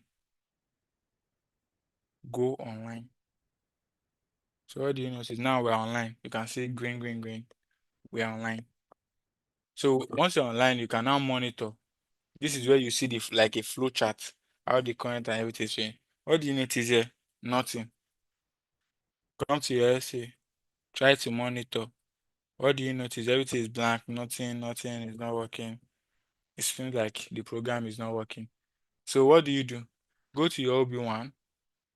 Call this. Just drag and drop.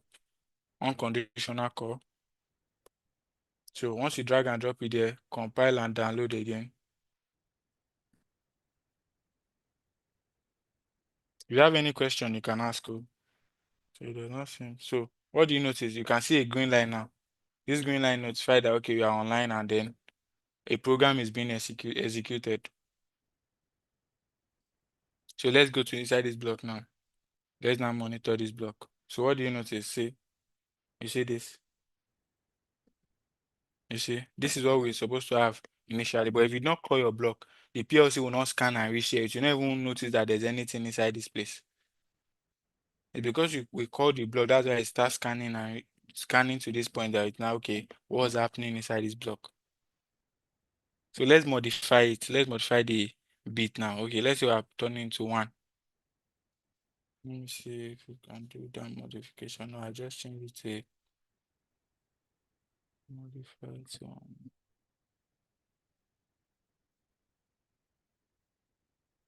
Trying to modify.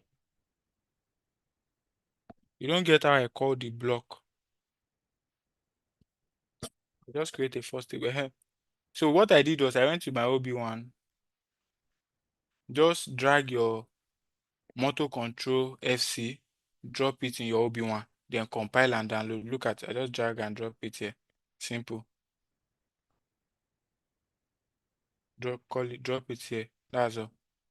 So go to my first table instead of trying to stress myself.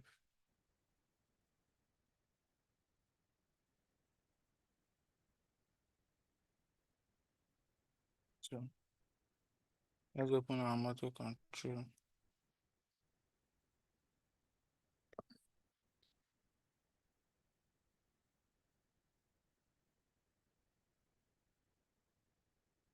So we will not be able to force signal into it because we are using a physical address. So what we'll do is we'll use a memory. The memory this person was talking about, this is where the memory can come to. This is where the memory can come to play. So we'll not be able to use it. We'll not be able to modify a physical address. What I want to do is to simulate like, okay, press the start push button. So you'll not be able to simulate this. What you use, you use a memory. So to do that, you will do this. Let's just, instead of the start command, we use M0.0. This is the memory this engineer was talking about the other time. Then let's say the stop command is M0.1. So now you compile and download again. So what the PLC was expecting from that I0.0, which is the start push button, is a physical signal from where you are wiring your push button to, where you press the start push button. So 24 volt has to enter the input signal part. So now let's modify. So if you modify it to 1, see what happens. Let me make it the only screen here. So once we modified it to 1, see what happens. This means that this is currently being executed. Then look at the timer is counting 5 seconds. So our start contactor is on like this now. Our main contactor is on, start contactor is on. Our timer is counting 5 seconds. Let's see what will happen.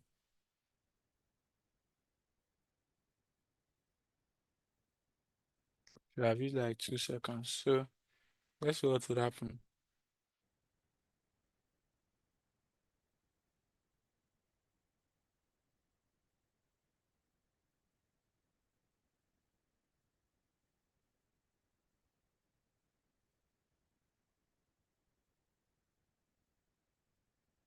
Must have come on by now too.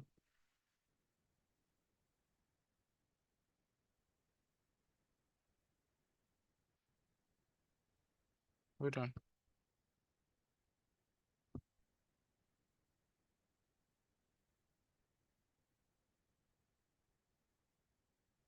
It's supposed to count 5 seconds. Hold on, let me just change the reduce the time. Let's just do and avoid.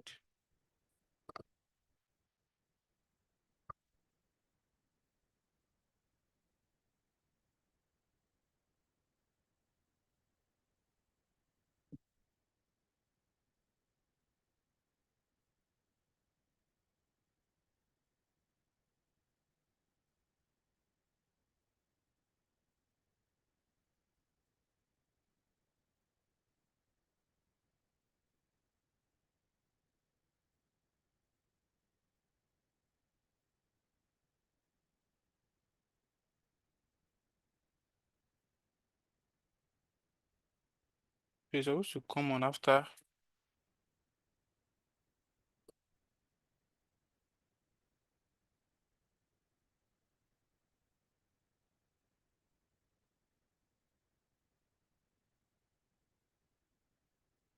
After 1 second.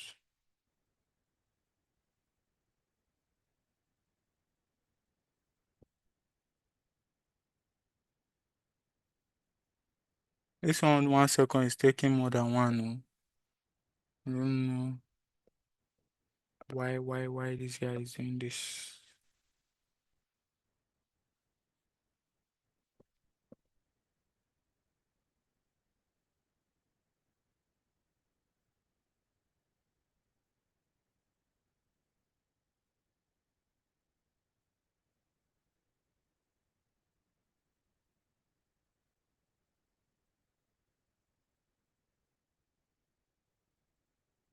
Just want to make sure that we see the flow.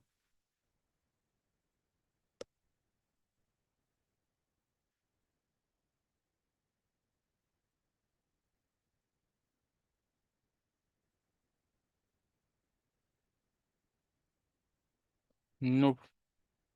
You don't need to go offline. I think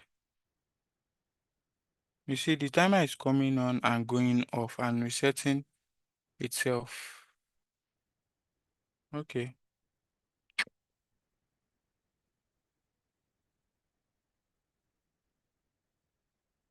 Hold on.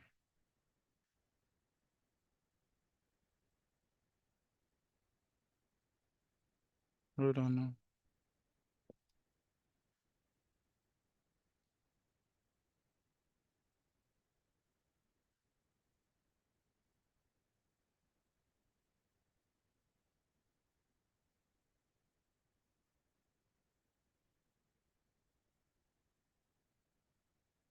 Oh,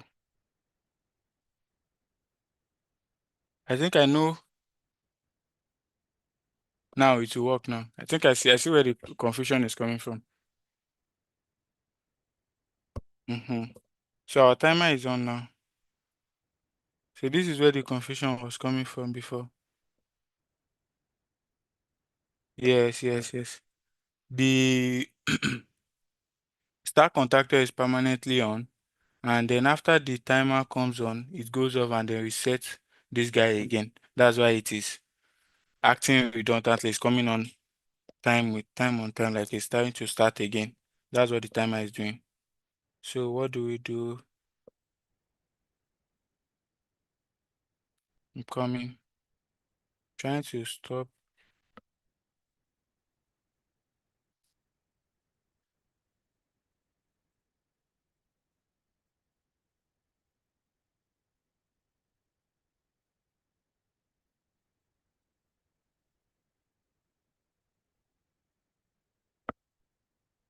No, the attended code hasn't been sent. It will be sent there soon.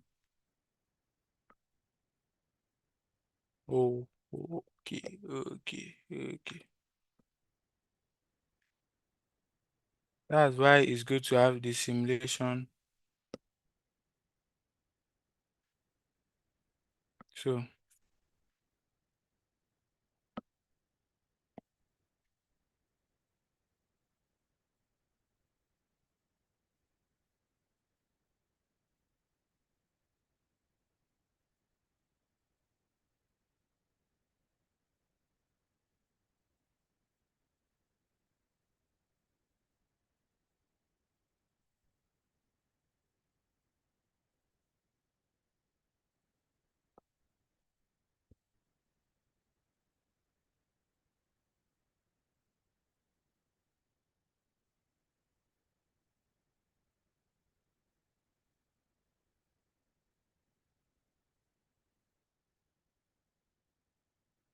this is supposed to latch it.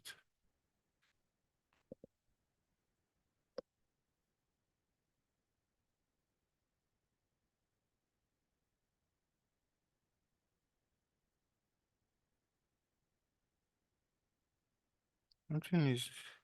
I'm missing an address together or something. Hold on. Let me investigate. Do I have the M1? M0.1, I0 dot this, Q0.4, Q0.2 for this. I have the T1 here. Let's use M0.3.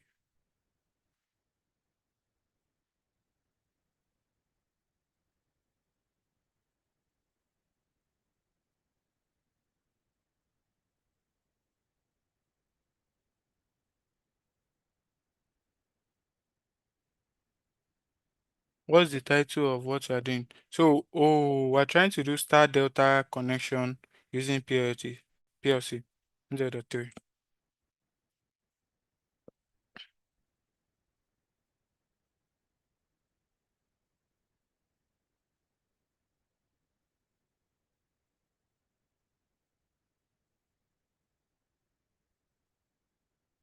Boy, oh boy.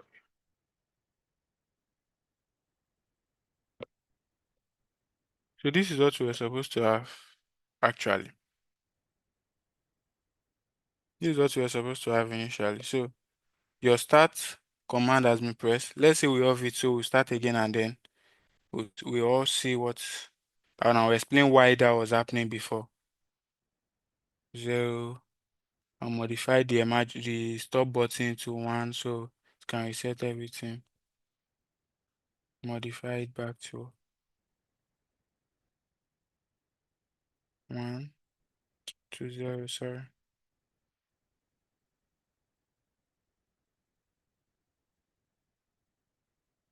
So now let's say we want to start it again.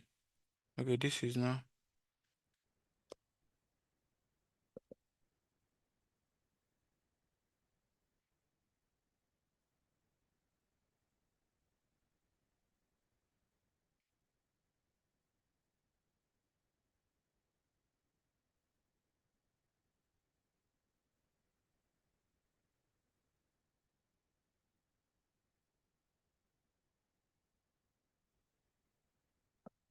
So we reset the whole thing. The command is supposed to be a start push button, stop push button, emergency stop, main contactor start. Then, okay, we'll take the attendance by 10. We have the main contactor has start working, the feedback from the timer output, then the star contactor starts. Then what do we have here? We have a star contactor. Once the star contactor starts, the timer start counting. Once the timer starts counting, so 1, let's just 3 seconds back. I was wondering why. Timer start counting. Once the timer starts counting, the output of the timer, once the timer is done counting, it powers this part, then the delta contactor comes up until you press the stop push button before the delta contactor goes off. So once the delta contactor goes off, the motor automatically stops. So let me start it here now and then. So like it's assuming we are pressing the start push button. So now we've pressed the start push button. This main contactor is on. The time is too short. Let me increase the time to maybe 10 seconds. Download. Yes. So modify.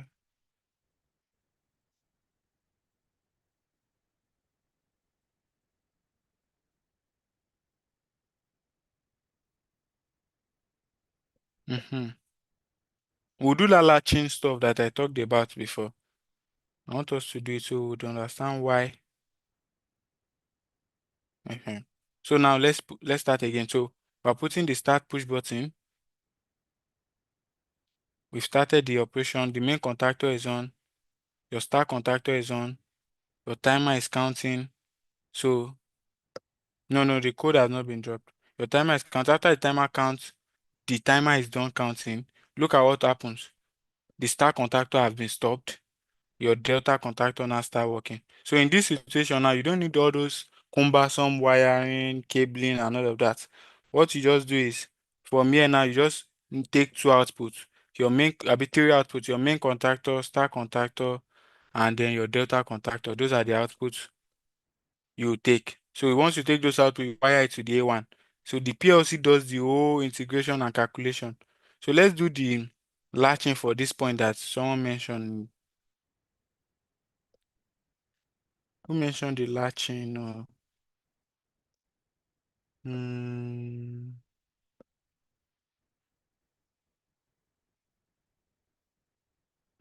Michael Samuel. I hope you are still here. So the way we did it, I did it initially. I want to show you what the implication will be.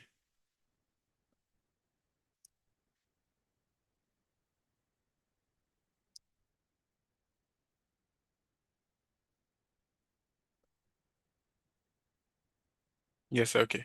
So this is what would happen. Let's compile, download. So now let's say I change this tag to 0. What latching is supposed to do is help you retain.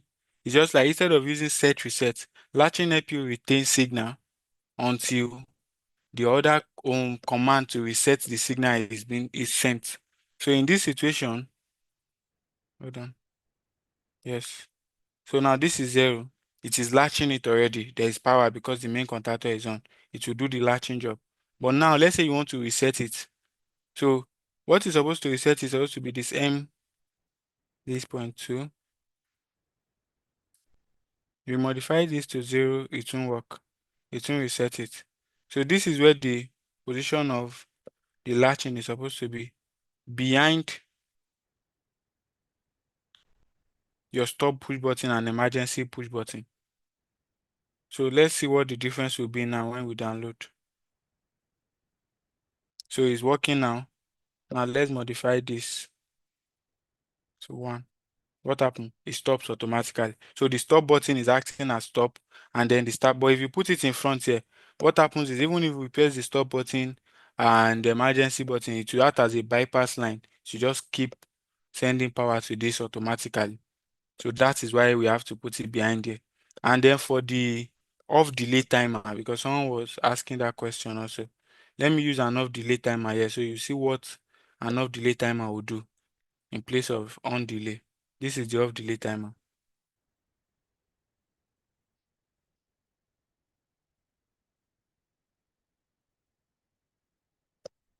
I don't know if anybody has been able to do something like this. If you have something like this going on your PC also, let me get your reaction. Maybe yes or something. If you are doing something like this on your PC, that we're on the same page.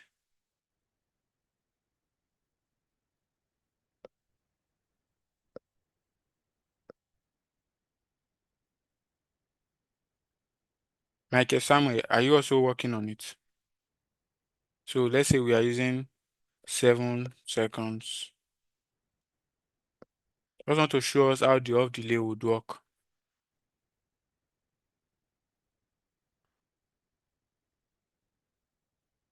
So let's come here.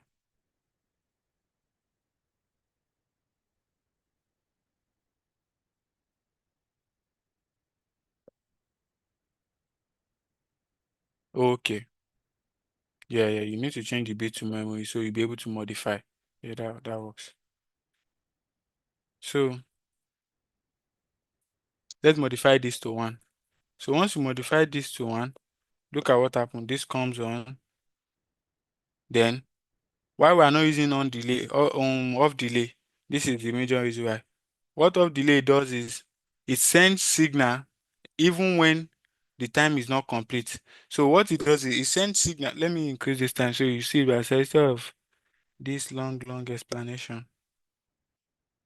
15 seconds.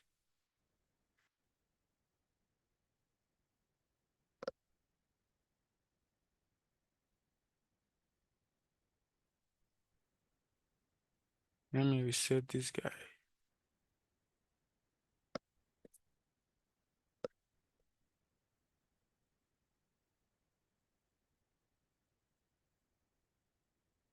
What I'm just doing is just to right click, then go up, you see modify, then you click on 0.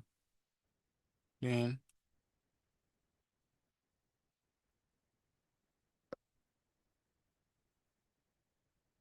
so the memory we're talking about is, I'm coming, let me show you. We have different kind of addresses in PLC. I showed you that in the beginning. We have the input, the output, and we have the memory. So the memory are like, how will I put it? They are like stored already on the PLC. They are addresses you can use on. They are not physical addresses. They are not addresses you can wire into. You can make use of them on the PLC. Compared to the temporary bit I made use of the other time, that you can only use in one FC. If you use the memory here, you can create another FC and use that same memory there. Like you are picking signal from here to use in that other memory, in that other FC. So you can pick a memory signal, use it anywhere in the program. But for a temporary bit, you can't use it anywhere in the program. And why we have to change the bit we had there to memory was because you can modify a physical address. So you can modify a physical address. You cannot change a physical address from 0 to 1. The PLC is expecting that even doing simulation that you wire a physical push button to it and send 24 volt through that digital input port. So that's just the whole thing about the memory that he's asking about. So I wanted to show us the off delay. So let's modify this to 1 now. So this is already 1. Look at what will happen. Immediately this receive power, it just energize this already. Immediately it energize. So what it does is it will now start counting down. After it has energized already, that's when it will now start doing its own countdown. Then after it does its countdown, it will now stop sending power. But for on delay does send power after it's done counting. Off delay send power, it stops sending power after it stop counting. Why on delay send power after it stop counting? It's just like one send before and one send after. So for off delay, it send before it stop counting. So it will start counting, then it will already send the power after it has gotten to the preset time, then it will stop sending power. But for on delay, it will not send any power until the preset time has been attained. That's when it will now start sending the power there. So I think we can generate attendance code, and while they are taking the attendance, if you have any question, or because I know this is a lot this night. If you have any question, you can start asking in the chat box, so can only address that.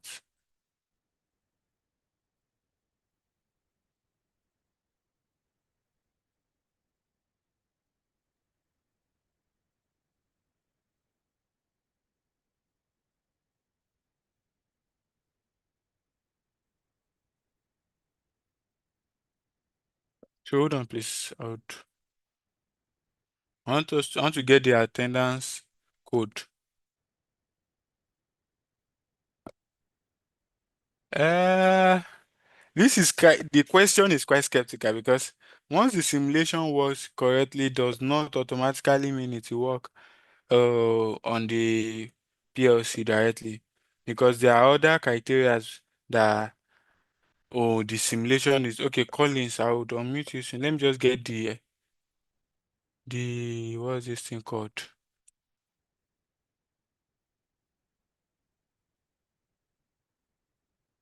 I want to get the code for their attendance so we can.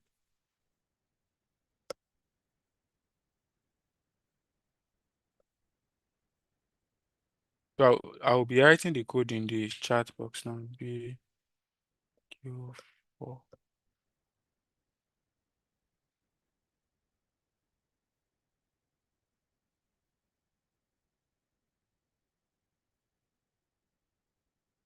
So the other, like I was saying about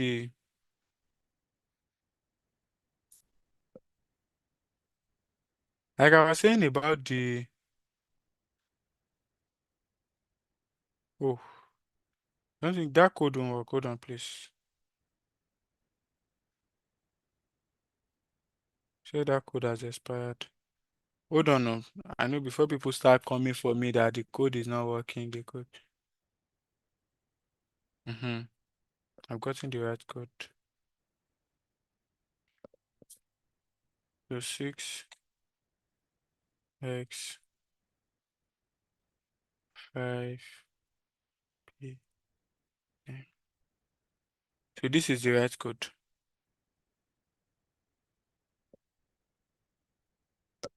Yes, I said that the other code won't work. This is the right code. The right code is CX, the CX one. So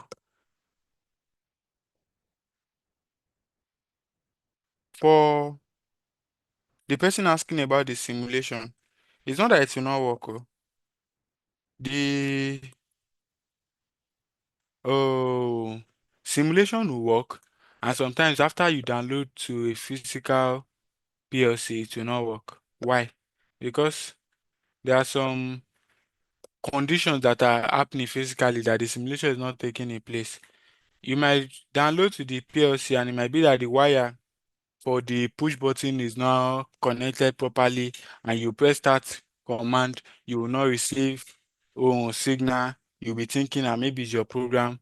It might be that the output of this is not connected to this, so you're not getting feedback where you need feedback, like the overload.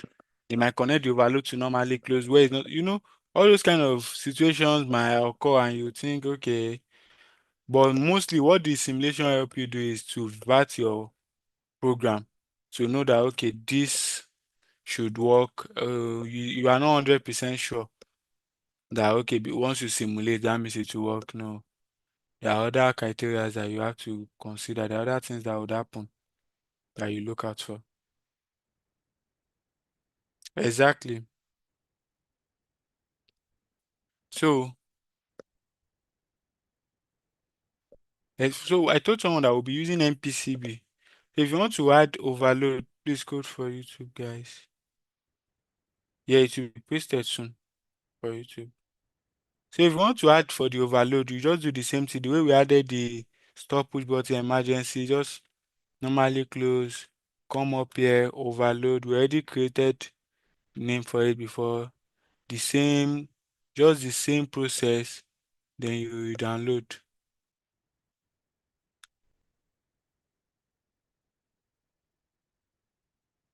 Compile and then download. So that's just the same process. Put your stop push button emergency overload, then you download to it. My profile is not open.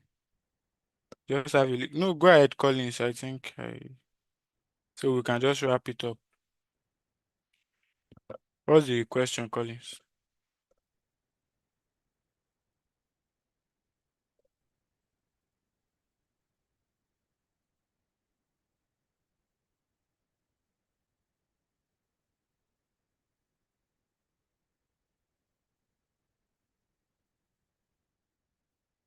Collins, so I'm expecting your question.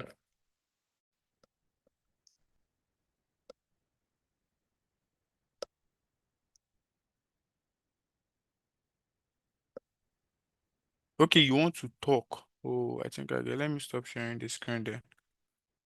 So we can start taking people's.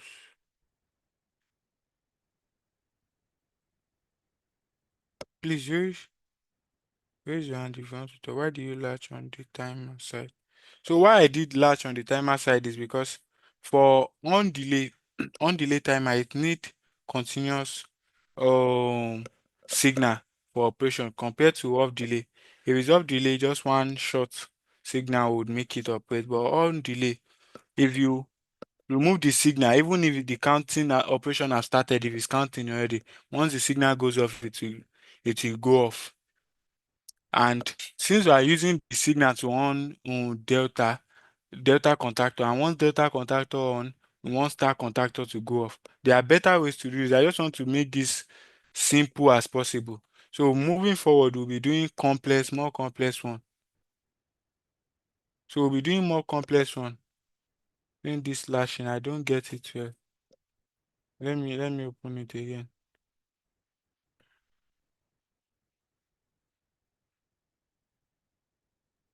I think if I'm able to take the class on Saturday or something, I would show other ways to achieve, because there are different, I think you can see the screen now. There are different ways of achieving the same thing by writing a program.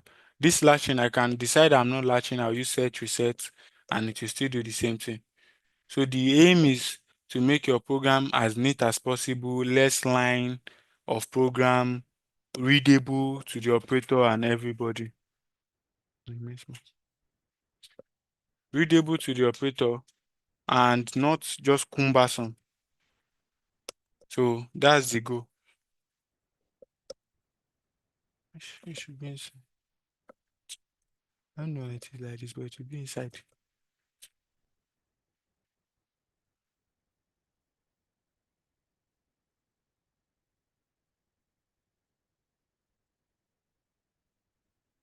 So for the latching, someone asked about the latching.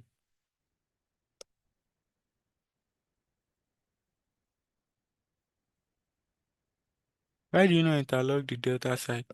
Because the signal is coming interlock or latch. It's a thing of choice. You can interlock. If you interlock it, it won't disturb anything. If you don't interlock it, because I can decide to bring a normally close here and say, okay, star contactor, then download also. So that's why I said different program method, the same result. Exactly. You can interlock it.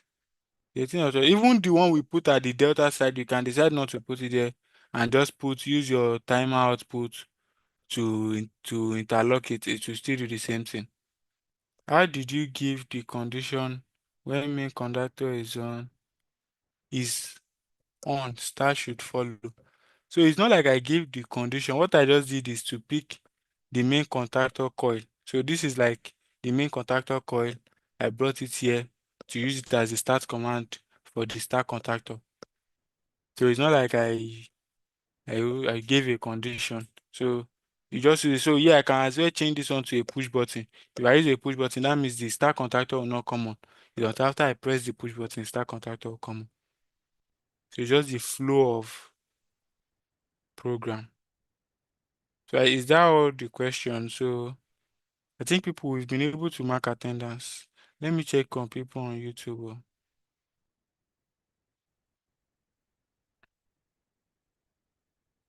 Please let's confirm that's all the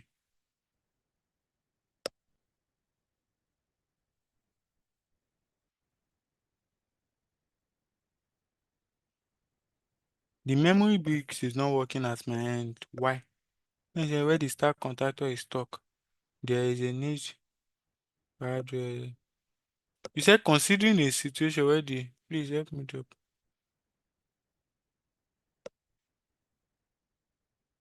So for people, hold on, please. Sorry.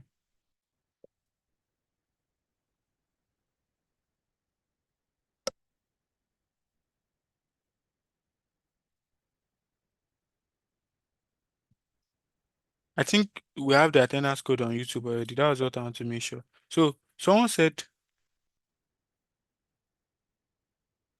consider a scenario where the star contactor is stocked, okay? There is a need for hardware interlock or software where the contactor is stocked. So if the contactor is stuck, that means it will not energize, it won't close. So what you'll be getting is it will not come on, the motor will not come on in the star condition. Then whenever the data wants to go common, it is a cut off signal from the what's this thing called, from the contactor that is stocked.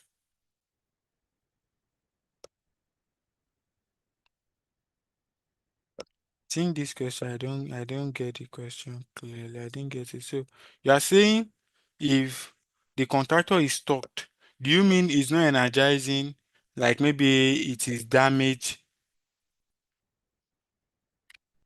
that the contactor is damaged, it's not energizing. Someone is saying,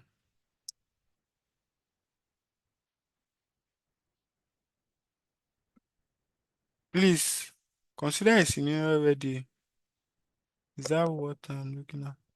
Said the memory bit is not working at my end. Are you trying to simulate also? Please, if you are trying to simulate, let me know, Michael Samuel. I think he's talking about the normally open switch. Let me unmute this person. Always. Please, I was following on YouTube, but I can't see that.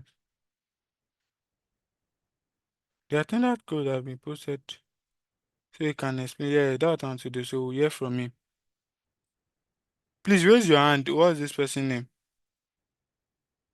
Akinrile Samuel. Sam.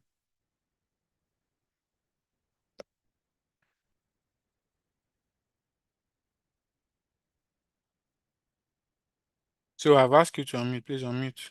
Sam, let's hear from you. So let's wrap it up. I'm trying to... Okay, good evening. Good evening. Sorry, please. Oh, Michael Samuel, have you called your FC in Obi-Wan? Make sure you do that. Okay, let's hear from you. Okay, good evening. Yeah, So good if evening. we have a control philosophy that star contactor and main contactor energizes at the same time, what if probably due to a fault or something, or from the star contactor is stopped on close. The star contactor is already closed. After the transition time, it refuses to open. Do you implement a software interlock so that the transition will not go to data for safety reasons? Or you implement hardwire interlock outside the software program?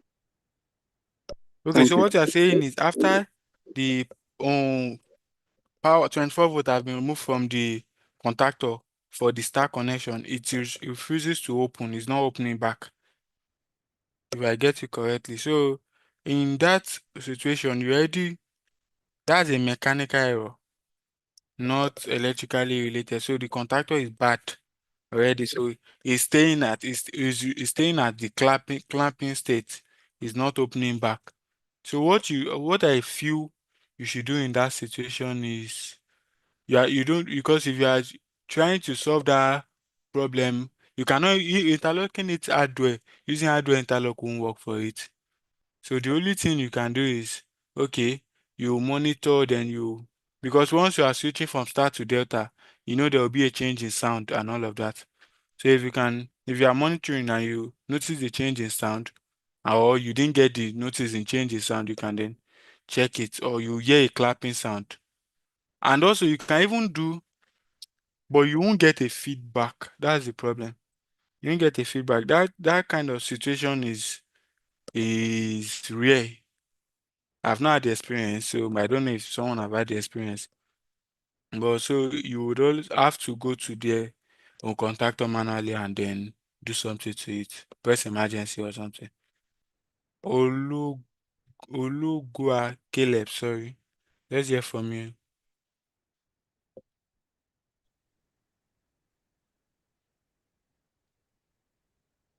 So, Mr. Caleb, please, let's hear from you. Good evening. Oh, I can hear you, Mr. Caleb. Oh.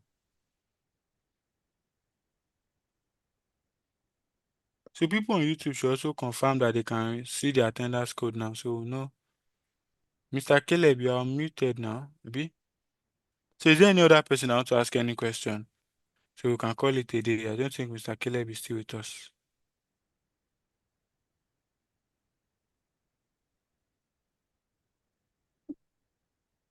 So Edosa, please, let's hear from you. I've asked you to unmute.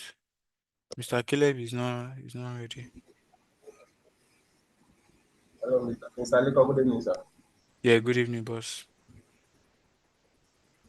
Please, I just want you to permit me to come to your DM. I'm having some challenges in terms of my e-plan and also this PLC installation. I'm just having some issues. So I want you to permit me to come to your DM to show you what I'm going passing through. You have images and guidance for you.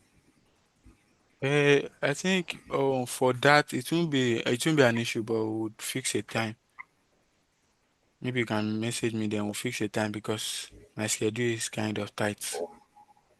I still have something to work on tonight before I sleeping. don't. You wanted to Okay, say maybe I should something? just hire you tonight so that I will get. Yes. You just hire Yes, me sir. tonight, then we can work something out. So please, I don't know your name on the group. I was the one that dropped the link to the what's this thing called tonight.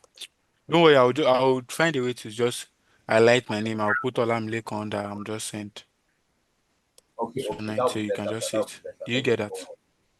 So that I can just like, yes, sir. Yes, sir. Thank you very much, Yes, Mr. Liko. thank you. Okay, sir. So Redmi, someone said I should. Yes, boss. I appreciate. Hello, good Redmi, evening. Mr. Red. Yeah, good evening, boss. Yeah, thank you for the wonderful presentation. I just want I can hear you, to please. okay, I just want to add something I didn't on. get any of what you're saying. Can you hear me now? Wow, the network. Can you hear me? Am I audible enough? Yeah, I can hear you now. I don't think the network is stable. It's kind of fluctuating or something.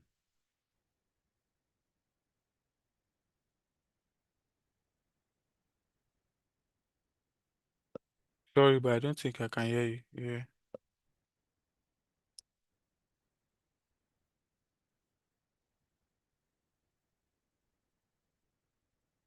Okay. So I think we can call it a unmute. Yeah, I've unmuted you now again. You can. Let's see Okay, if we please hear can you. you now? Yeah, I can hear you now, please. Okay, so I just want to add more on what the person that was asking for when the star conductor is stuck. So I don't know Okay. if we can also integrate like a timer that will check for the transition, maybe if it is possible. Yeah, all of these are safety command. So there are some peculiar situation where you can do. I've forgotten what we used to call the step check. So you check if that other contactor is not off. Maybe after that timer is done counting, you can now have another timer that will check. Okay, after 3 seconds, if this contactor is not on, raise an alarm. You understand what I'm Okay, saying? That if this okay, contactor is still running, is still on, after this timer is already done counting, and it are supposed to have de-energized it and it's still running, raise an alarm. So you see an alarm on the HMI or a buzzer physically will start raising. Then the operator will have to go there to check. So we can okay, also I do that. Yes, that's okay, possible. I understand. Thank you. Yes, sir. Thank you. What will I use as input 1 on the main OB? On the main OB, input 1. Where do you see input 1, Michael? What I did in my main OB was just to call the motor FC.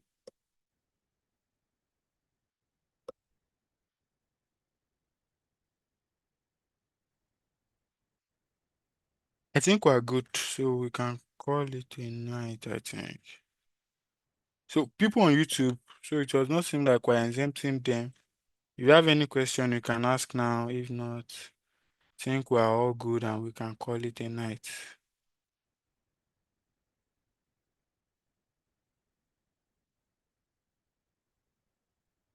I don't think there's any question from people on YouTube currently.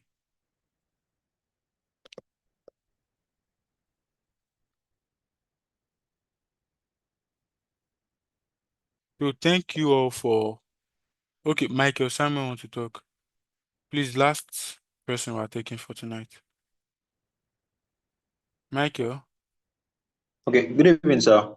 Yeah, good evening, boss. Okay, thank you, sir. A quick one. When I'm importing the motor control FC into the main OB, there's a space Yes, it's yes. asking me for input one. I don't know where that one is, where it's getting coming from. Input 1. Yeah, do you Yes, drag it the way I did? You just drag it and then drop it? yes. I'm on my main OB. Then I clicked on the motor control, drag and drop on Then the it's asking network you on. for input 1. Yes. Can you screenshot and send to me on WhatsApp? Let me just have a look at it. Okay, no problem. Yes, thank you very much. Thank you, sir. Yes, have a good... Okay, I think I know where you made a mistake. Can you hear me? I'm with you, sir. For your temporary bit, you didn't put it under temp, you put it under input.